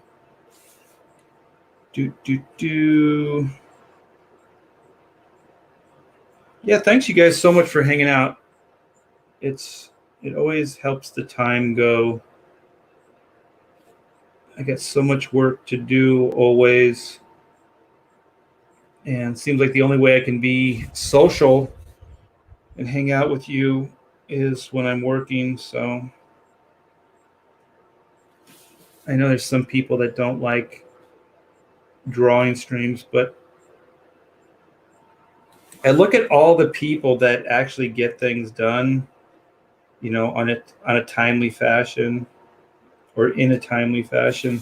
And most of them have figured out how to do a live stream, a drawing live stream, and hang out. So that's the goal. And the main thing is to just try to be entertaining. So I hope I'm somewhat entertaining. And it really helps with you guys in the chat because you bring stuff up like categories, listen to me. You bring up subject matter and things to talk about. So I really do appreciate it. You're a big part of the show. It's the interaction. It's really, in streams like this, you guys are the show. Okay.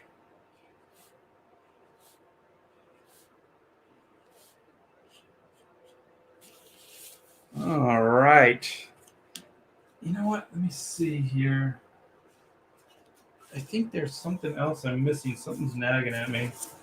Oh, I know what it is. Little details. It's all in the details.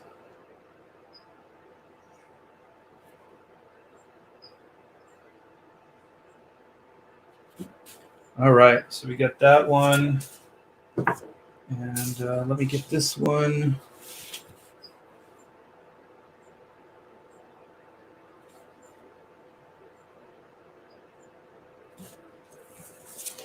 And let's get this one.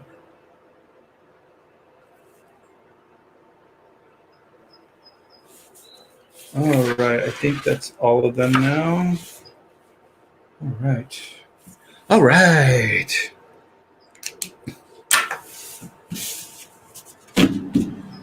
So thank you guys again. I'm going to switch over to my happy face.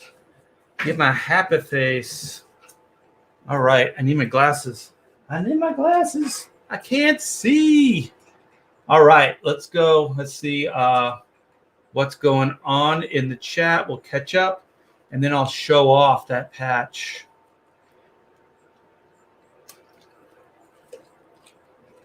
I still see the super chat for $1.99 from CA. Is that California? So if I missed that, I apologize, and I thank you for it. Okay. All right, I'm going back to the wall. What time is this? 3:32. Splash the movie. Okay, I think this is Got to protect my porn. Yeah, this is where I left off. Okay. Okay, so Central Scrutinizer says, Justin Carter, that was then, man. Perhaps Baruchi's opinions have changed in the light of new information. I have no idea what you guys are talking about. Art is worse than art is worse than a prom date. Oh, with the teases. Oh, then I did read this. Bot Lives Matter. Yes. So I went back too far. Hey there. Okay. Yeah, I went too far back. Okay. Well, this is cool, Artie Bear. All right. Central Scrutinizer, don't promote Dynamite as a Comicsgate product. Dynamite is anti-Comicsgate. I don't know if they're anti-Comicsgate. I know they're not Comicsgate, but I don't know if they're against it. You know, it's kind of like Billy Tucci. He's not necessarily Comicsgate, but he's not against it either. So it's even like my buddies over at Clownfish TV. They're not anti-Comicsgate, but they're not Comicsgate. So I don't know.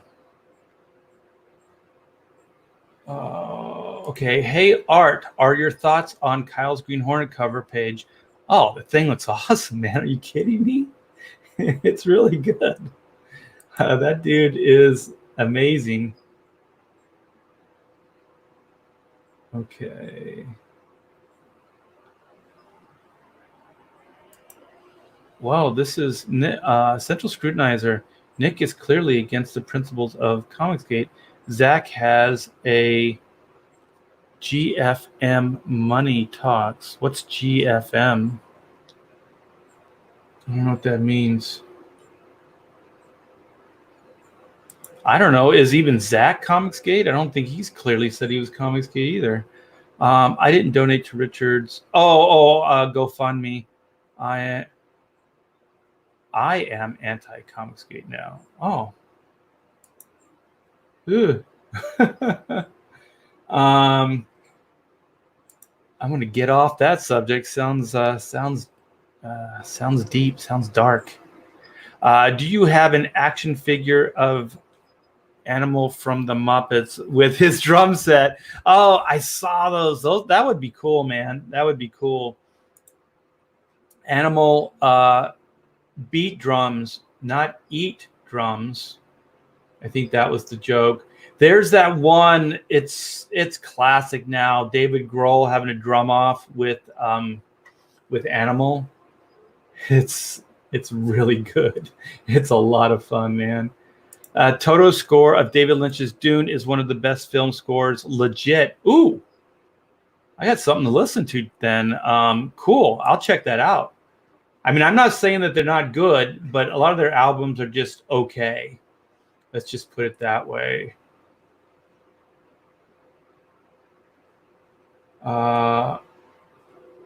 Okay, I think Pink Floyd and Kiss both used session musicians when they got to a point where the band members couldn't stand each other. Yeah, that could be the reason why they did as well, because I know there was a lot of infighting with both of those bands.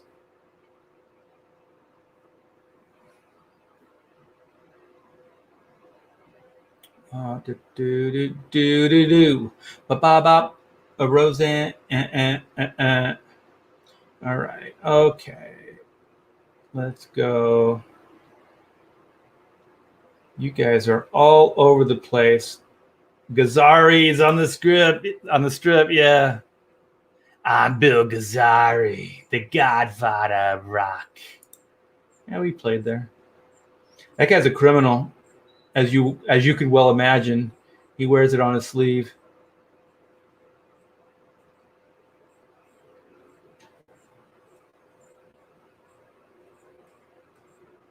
Do do do do do do do do. Ooh, there's a lot of stuff going on in the chat here. Agent DeCampo, happy to be here. Art, love your work. Well, thank you so much, my friend. Art tells us to ask questions, but then doesn't look at the chat. This is why Art got so much poon back in the day. I don't know. I interact a lot. I talk to you guys. It's a high point. I like this.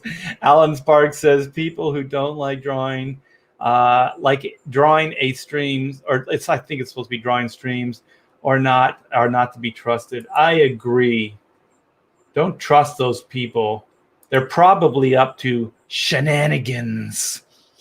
It's always soothes the soul, even when there's chat shenanigans. There's always shenanigans. We are like just people, humans. We're always up to shenanigans. Sometimes shenanigans can be fun. I just read Kevin Smith's run on the Green Hornet. He said it was an adaptation of the rejected movie script. Well, I got it. You got to follow this up, Alfred. I need to know if it was any good. I have a theory about Kevin Smith. I guess we have a little bit of time. I'll say it. I think Kevin Smith is a poser in the most direct way. I think he's kind of famous for just being Kevin Smith. Like his brand is just Kevin Smith. Like I mean, when he first started, he was a legit filmmaker, but later I think it's more of just his brand. Like he's more of like, hey, Kevin Smith this, Kevin Smith that. So I don't think that he's kind of considered a legit filmmaker anymore. He's been able to rest on his laurels for quite a long time. But this is my take on him. Okay, so he had the Superman thing with Nicolas Cage, and so he was early on one of those guys that came forward and was like, this movie is going to be a cluster F. It's no good, and blah bitty blah. But you know what? He was also part of it, and he was a screenwriter on that movie. So on some level, he's part of the problem as well. Okay, so there's that. And then, years later, he was going to head up this Green Hornet production. He was going to do a movie. He was going to write and direct it. And it was all moving forward. And then he pulled out. And this is my take on Kevin Smith. It was a big budget film. It was going to be a big budget film. And there was going to be a lot of people watching it. And so my thing is that Kevin Smith brand to him is worth more than being a good director. So I think he bowed out of it. This is just my personal take. This is my opinion, that he backed out of it to save face. Because if that movie was bad, with all the bashing that he had done on comic book movies and this, that, and the other thing, and that he's considered the expert and the go-to. So he's kind of the guy that's like, oh well, if Kevin Smith was to do it, it would be a lot better, that type of thing. And so I think he backed out, because if that Green Hornet movie wasn't good, his reputation, all those years of him kind of propping himself up as that guy, would just fall the wayside. Because at that point he would have had to put his money where his mouth is, right? And I don't think he wanted to do that, because his brand meant more to him than actually failing as a potential director writer on that Green Hornet. And so then, he had the screenplay, he had the stuff. So, get a couple miles out of it, adapt it as a comic book. No harm, no foul, because, distribution on a comic book is not like a movie. And if a comic book fails, it kind of can fly under the radar a lot easier than, say, a big screen blockbuster movie. So that's just my take. I think, and I'm not saying it's good or bad. So don't get me wrong. I'm not like judging the guy going, oh, he's a horrible guy or anything like that. I just think to him, the Kevin Smith brand is more important. You know what I mean? So he can do a bunch of different things. He can kind of go on shows. He can talk like an expert. He can talk fandom. Hang out with people, but not really commit anything to it. Not putting his money or his reputation on the line to actually make something. And that's completely different.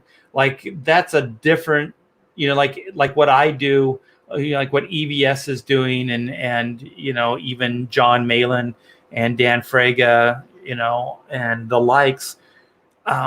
We're putting it out there, man. It can be judged, it can be supported, it could be ridiculed. You got to be kind of brave. So we are kind of putting our reputation on the line, putting this stuff out.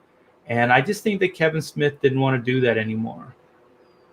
I don't think he wanted the bad publicity if it was going to happen. And I think it was going to happen, to be honest.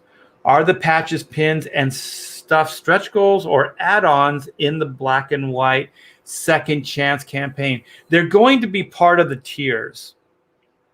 So we're going to, because I don't think it would be fair if I just gave them away like I did with the original campaign, because I have to somehow delineate the original campaign from the second chance campaign.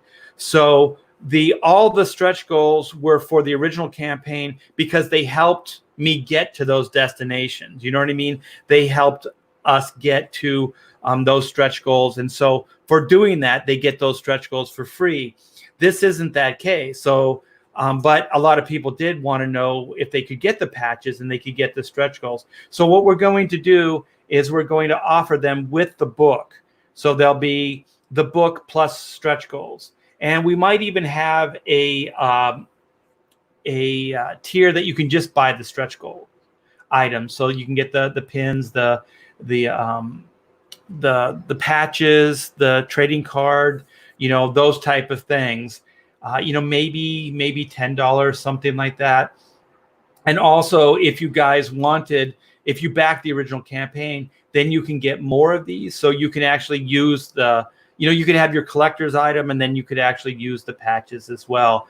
You can put them on your jacket or on your backpacks or whatever you want. The stickers are the same idea.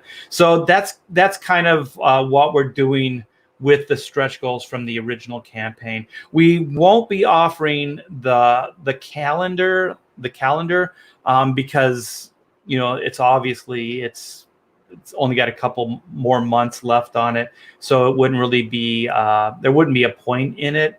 But most of the other stuff is going to all be available in the form of a tier.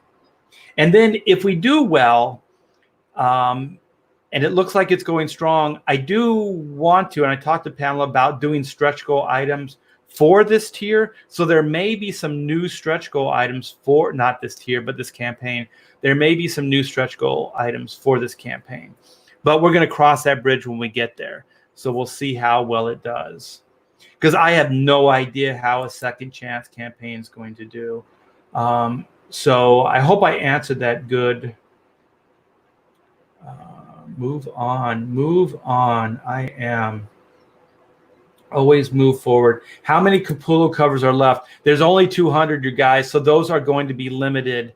So I have 500 of the standard and I have 200 of the Capullo covers.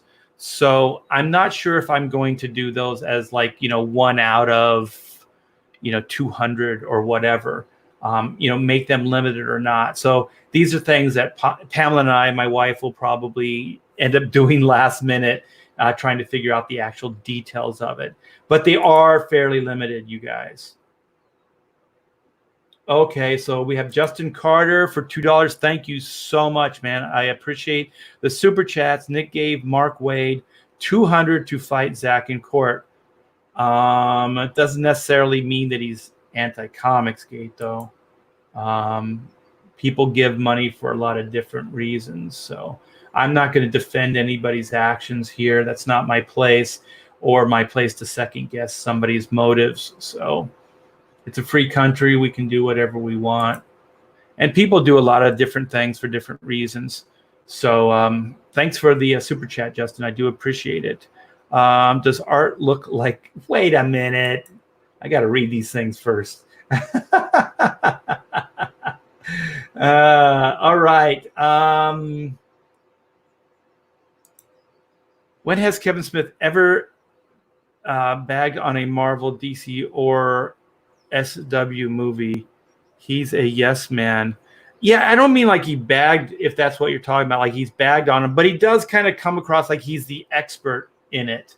You know what I mean? Like he speaks for the fandom, I guess, is more of what I'm trying to say. Maybe not necessarily bagged.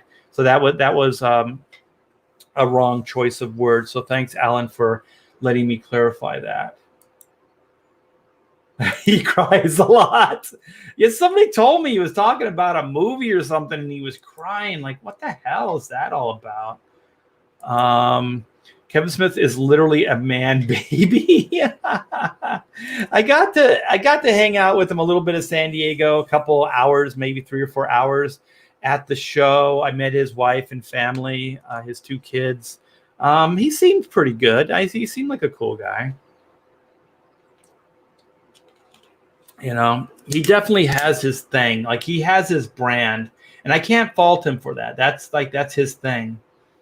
So, we all have our ways of I guess monetizing what we do, and so he monetizes his brand. And on some level, I'm doing the same, but I think I actually create more.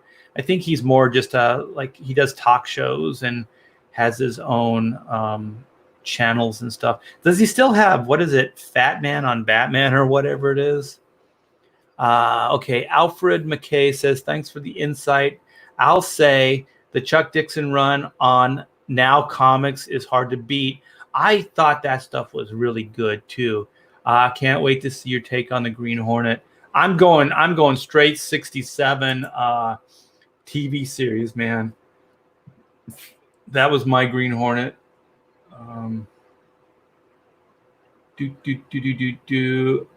Boom, Art's a man, not a whiner. Backtracking, backstabbing, confirmed. Or back-talking, backstabbing, confirmed. Okay.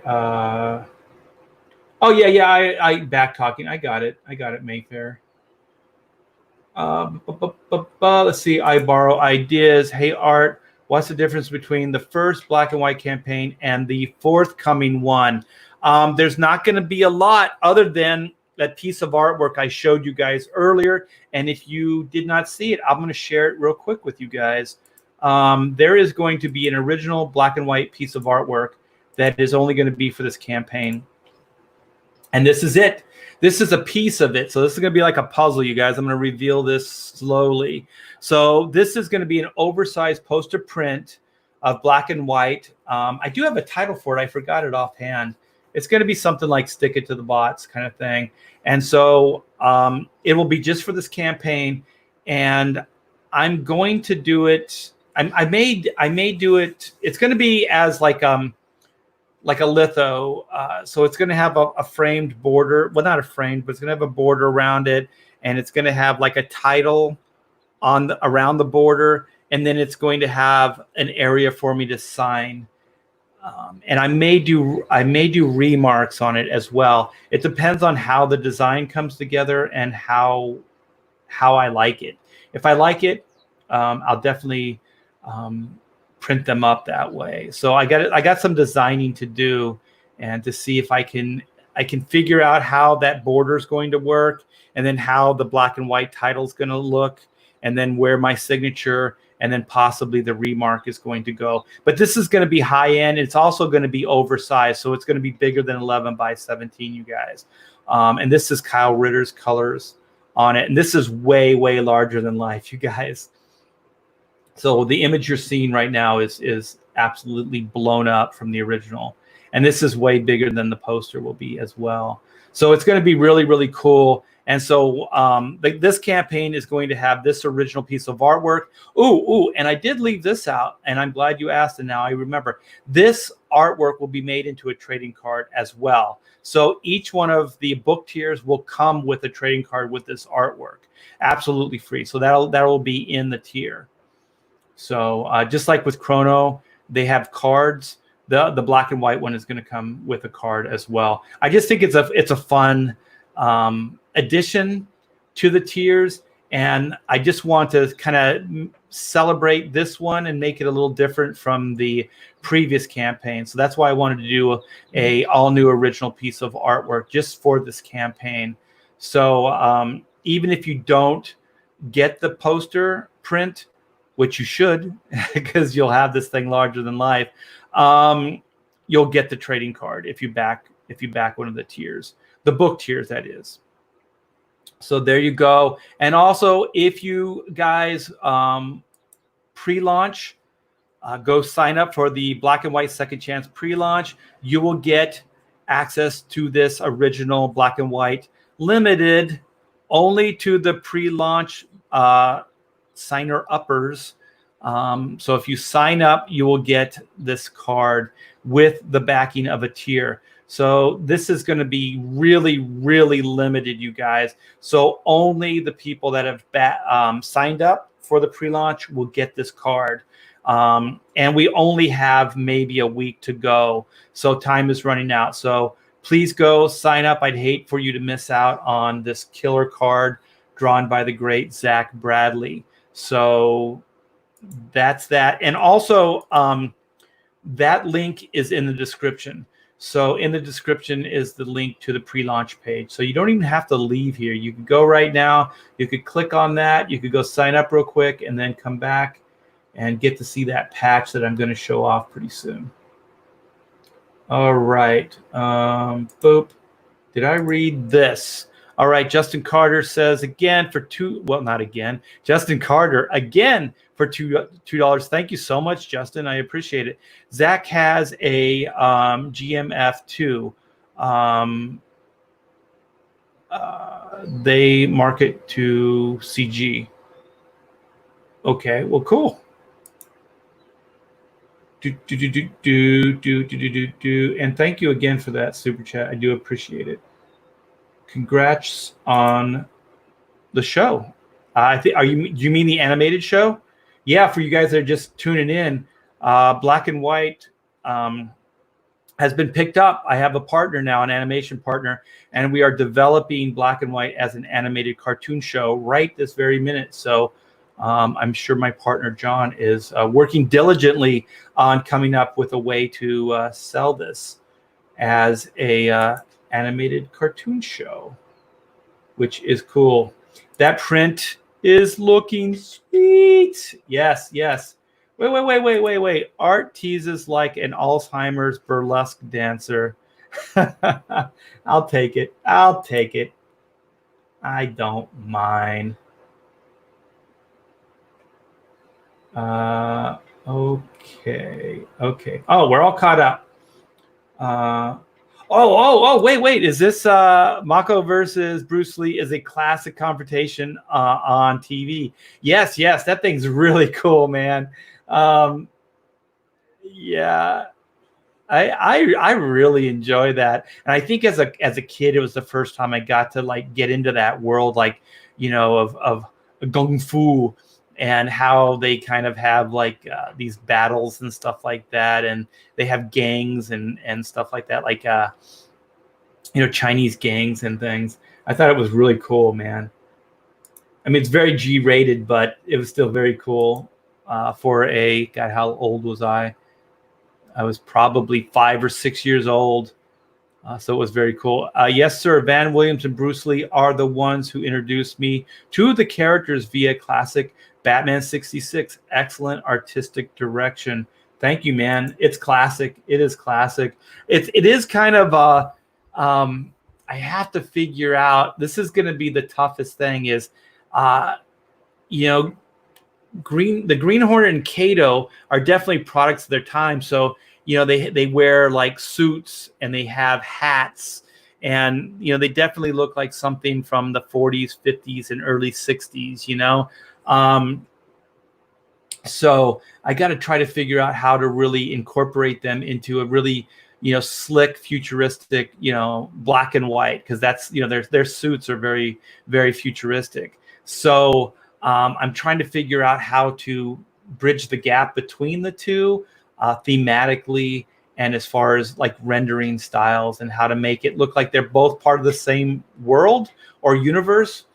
So that's going to be fun. So I'm looking forward to that challenge. All right, you guys. Well, the time has come. The time has come for the big reveal, the Alzheimer's reveal. And no more teasing. I'm not going to tease any longer. So this is a payoff for you guys that waited the whole stream. Okay, let me see. I got to make sure I have all my my tabs in order here. I got a billion tabs open. So I'm going to get rid of some of the others so I don't accidentally hit them. Okay, so I think it's here. All right, so let me go screen share. Doot. And I hope there's no personal information here. There doesn't look like there's any. So hopefully you guys can see this. Yes, you can. All right. This is the patch, you guys.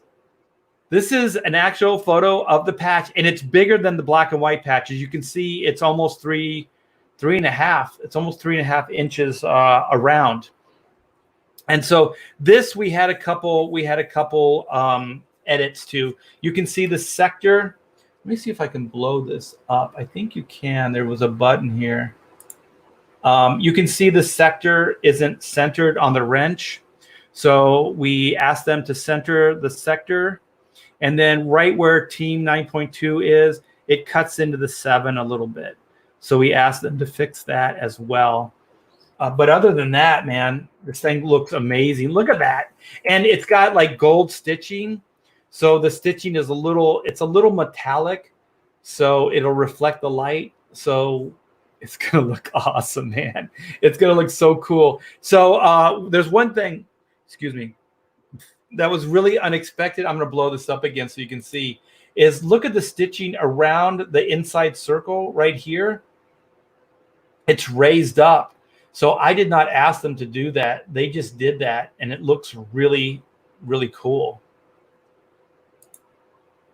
Yeah, it looks cool. And so, yes, if you don't know, Team 9.2 of Sector 7, that's the characters that we focus on in the Chrono Mechanics story. So that's Oot, Zin, Caravaggio, and the new recruit, Doug. So that's those 4 characters. So if you notice, there's 4 stars. So each one of the stars are different colors too. So the red star is Oot. It represents Oot. The blue star is Caravaggio. The purple star is Zin. And the green star is Doug. And if you noticed, each one of their outfits or their character designs has like those colors at their core. So Oot's red, Caravaggio's blue, Zin is purple, and Doug is green. So yeah, this thing came out really, really cool. And it was real iffy with the blue around the perimeter of the gear. And my wife was like, let's go lighter blue. I'm not sure this blue is going to work. And I go, nah, it's a dark kind of royal blue. Let's see how it looks. and we let it roll. We let it ride. And holy crap, look at that. It's the perfect combo of colors. It's killer, man. I am so happy with this. So you guys, we got to get to that stretch goal. We got to get to the stretch goal. Otherwise, I can't give these to you guys. I can't give them to you unless we hit the stretch goal. So I think we're only like 700 or so away, but we got to get that stretch goal before I can ship those patches out to you guys. So if you know anybody who has not backed this book that would like a cool one-of-a-kind action adventure sci-fi humor book, please turn them on to this. It would help, and we'll get that that cog, that patch for you guys. Does James Dean Anderson approve? That's what I'm most concerned with. I don't know. I don't know if James Dean does or not. To be honest, it would be nice to get James's approval. You know, you always want that, but I'm going to move forward on it with or without his blessing. I'm going to move. Patch. Yes.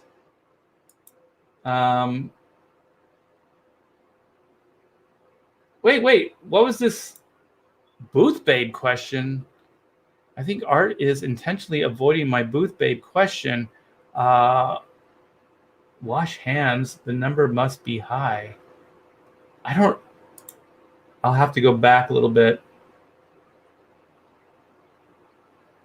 I don't know. I think Jim and Rob both. I don't think they want any of the Comicsgate heat. Here it is, Spirits Car. Artie Bear, how many Extreme Studios Booth Babes? Not just...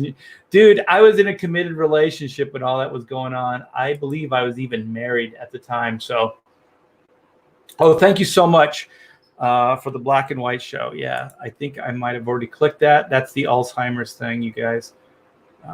It's clicking in. Hey, we have Todd Mulrooney. Hey. They come to snuff the rooster. Oh, yeah. I think, if I'm not mistaken, I think Todd Mulrooney's book, Florida Man, is launching this week. Possibly the end of this week.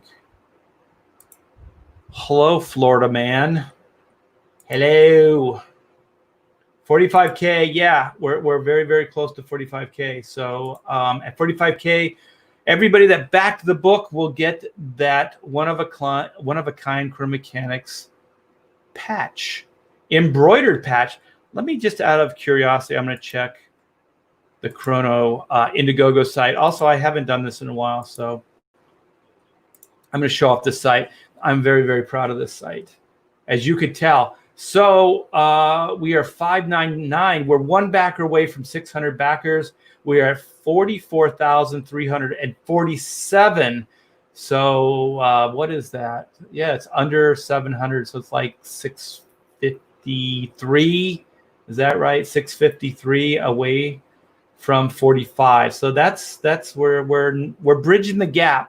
So yeah, so they do more before the dawn of time than most people do all day, you guys. Chrono Mechanics Retrofit. We started as a 48-page graphic novel, but thanks to your help and the stretch goals, we have gotten to 60 pages. We are at 60 pages. The book is done, completely done, and is at the printer. So we are 3-4 weeks away from going into fulfillment on this book. So that is very, very cool. So thank you guys for helping us get to this point. We could not do it without you. So yeah, come by, please check out the site. I do believe the graphic for the embroidered patch is on the site. Let me see. I think it's even in the updates. Yeah, there it is. But this is the graphic. It's not the actual patch that I was showing you guys. So you'll be able to see the graphic. And we're going to get the patch next week. So I'll be able to show the patch to you guys live on the air when we get those. So yeah, you guys go check out the Chrono Retrofit Indiegogo site. If you like what you see, please back a book. If you've already backed, We have the mystery sketch. We have 29 claimed. What this is it's a piece of developmental art that either went into just the initial creation of the concept or the actual book that you'll be getting. So there's going to be a lot of fun drawings. There's going to be some page layouts, alternate page layouts. So storylines, things like that you'll be privy to, that you could possibly get. Doodles, like character designs that weren't used in the story. So there's going to be all kinds of fun stuff in the mystery sketch. So you never know what you're going to get. It's just a fun little aside. It's $20 and there's no shipping. So you can just, you have to back the book. You have to have a tier. So it'll go in with your order. So your shipping costs that you've already paid, if you backed a book, then will cover the shipping for the mystery sketch. And oh, you guys, don't forget, click these little cogs underneath the video. There's a lot of fun stuff here. So don't miss out on this. And we've incorporated some of these to the back cover of the graphic novel itself. So very, very fun. So thank you guys. Thanks for letting me hang out with you and show off my wares and brag a little bit on the comic book and the future of what we're going to do. Get the Venture Brothers animated director to do black and white. Oh my gosh, that would be so freaking cool. We do have connections on this with Titmouse, and if I'm not mistaken, aren't they the animation production company that's doing the Venture Brothers? I think they are. So who knows? Who knows where that crazy journey is going to lead us? But I think everything is on the table at this point. Oh shit! Refresh the page. Yeah, I didn't do that. My Alzheimer's. So that sounds like it's going to be good news. So you guys are on it. I'm not so much on it. This thing's not moving. There we go. Okay, here we go. Wait a minute. Okay, I need to go back to, okay, there we go. Okay, so we're here at the beginning, 44347, 599 backers. I'm going to hit refresh. Drum roll, please. Ba, ba, ba, ba. I guess that's horn section. Holy shit. We got a backer. And I like more even numbers. So we got 600 backers and we're at 44,406. So now we're a little under 600 away from getting that patch to you guys. So thank you so much. I do appreciate it. And this time I am going to check out. I'm going to go because I'm starving. I am starving. All right, you guys, take care. Have a wonderful day, and I'll see you on the next live stream. Take care.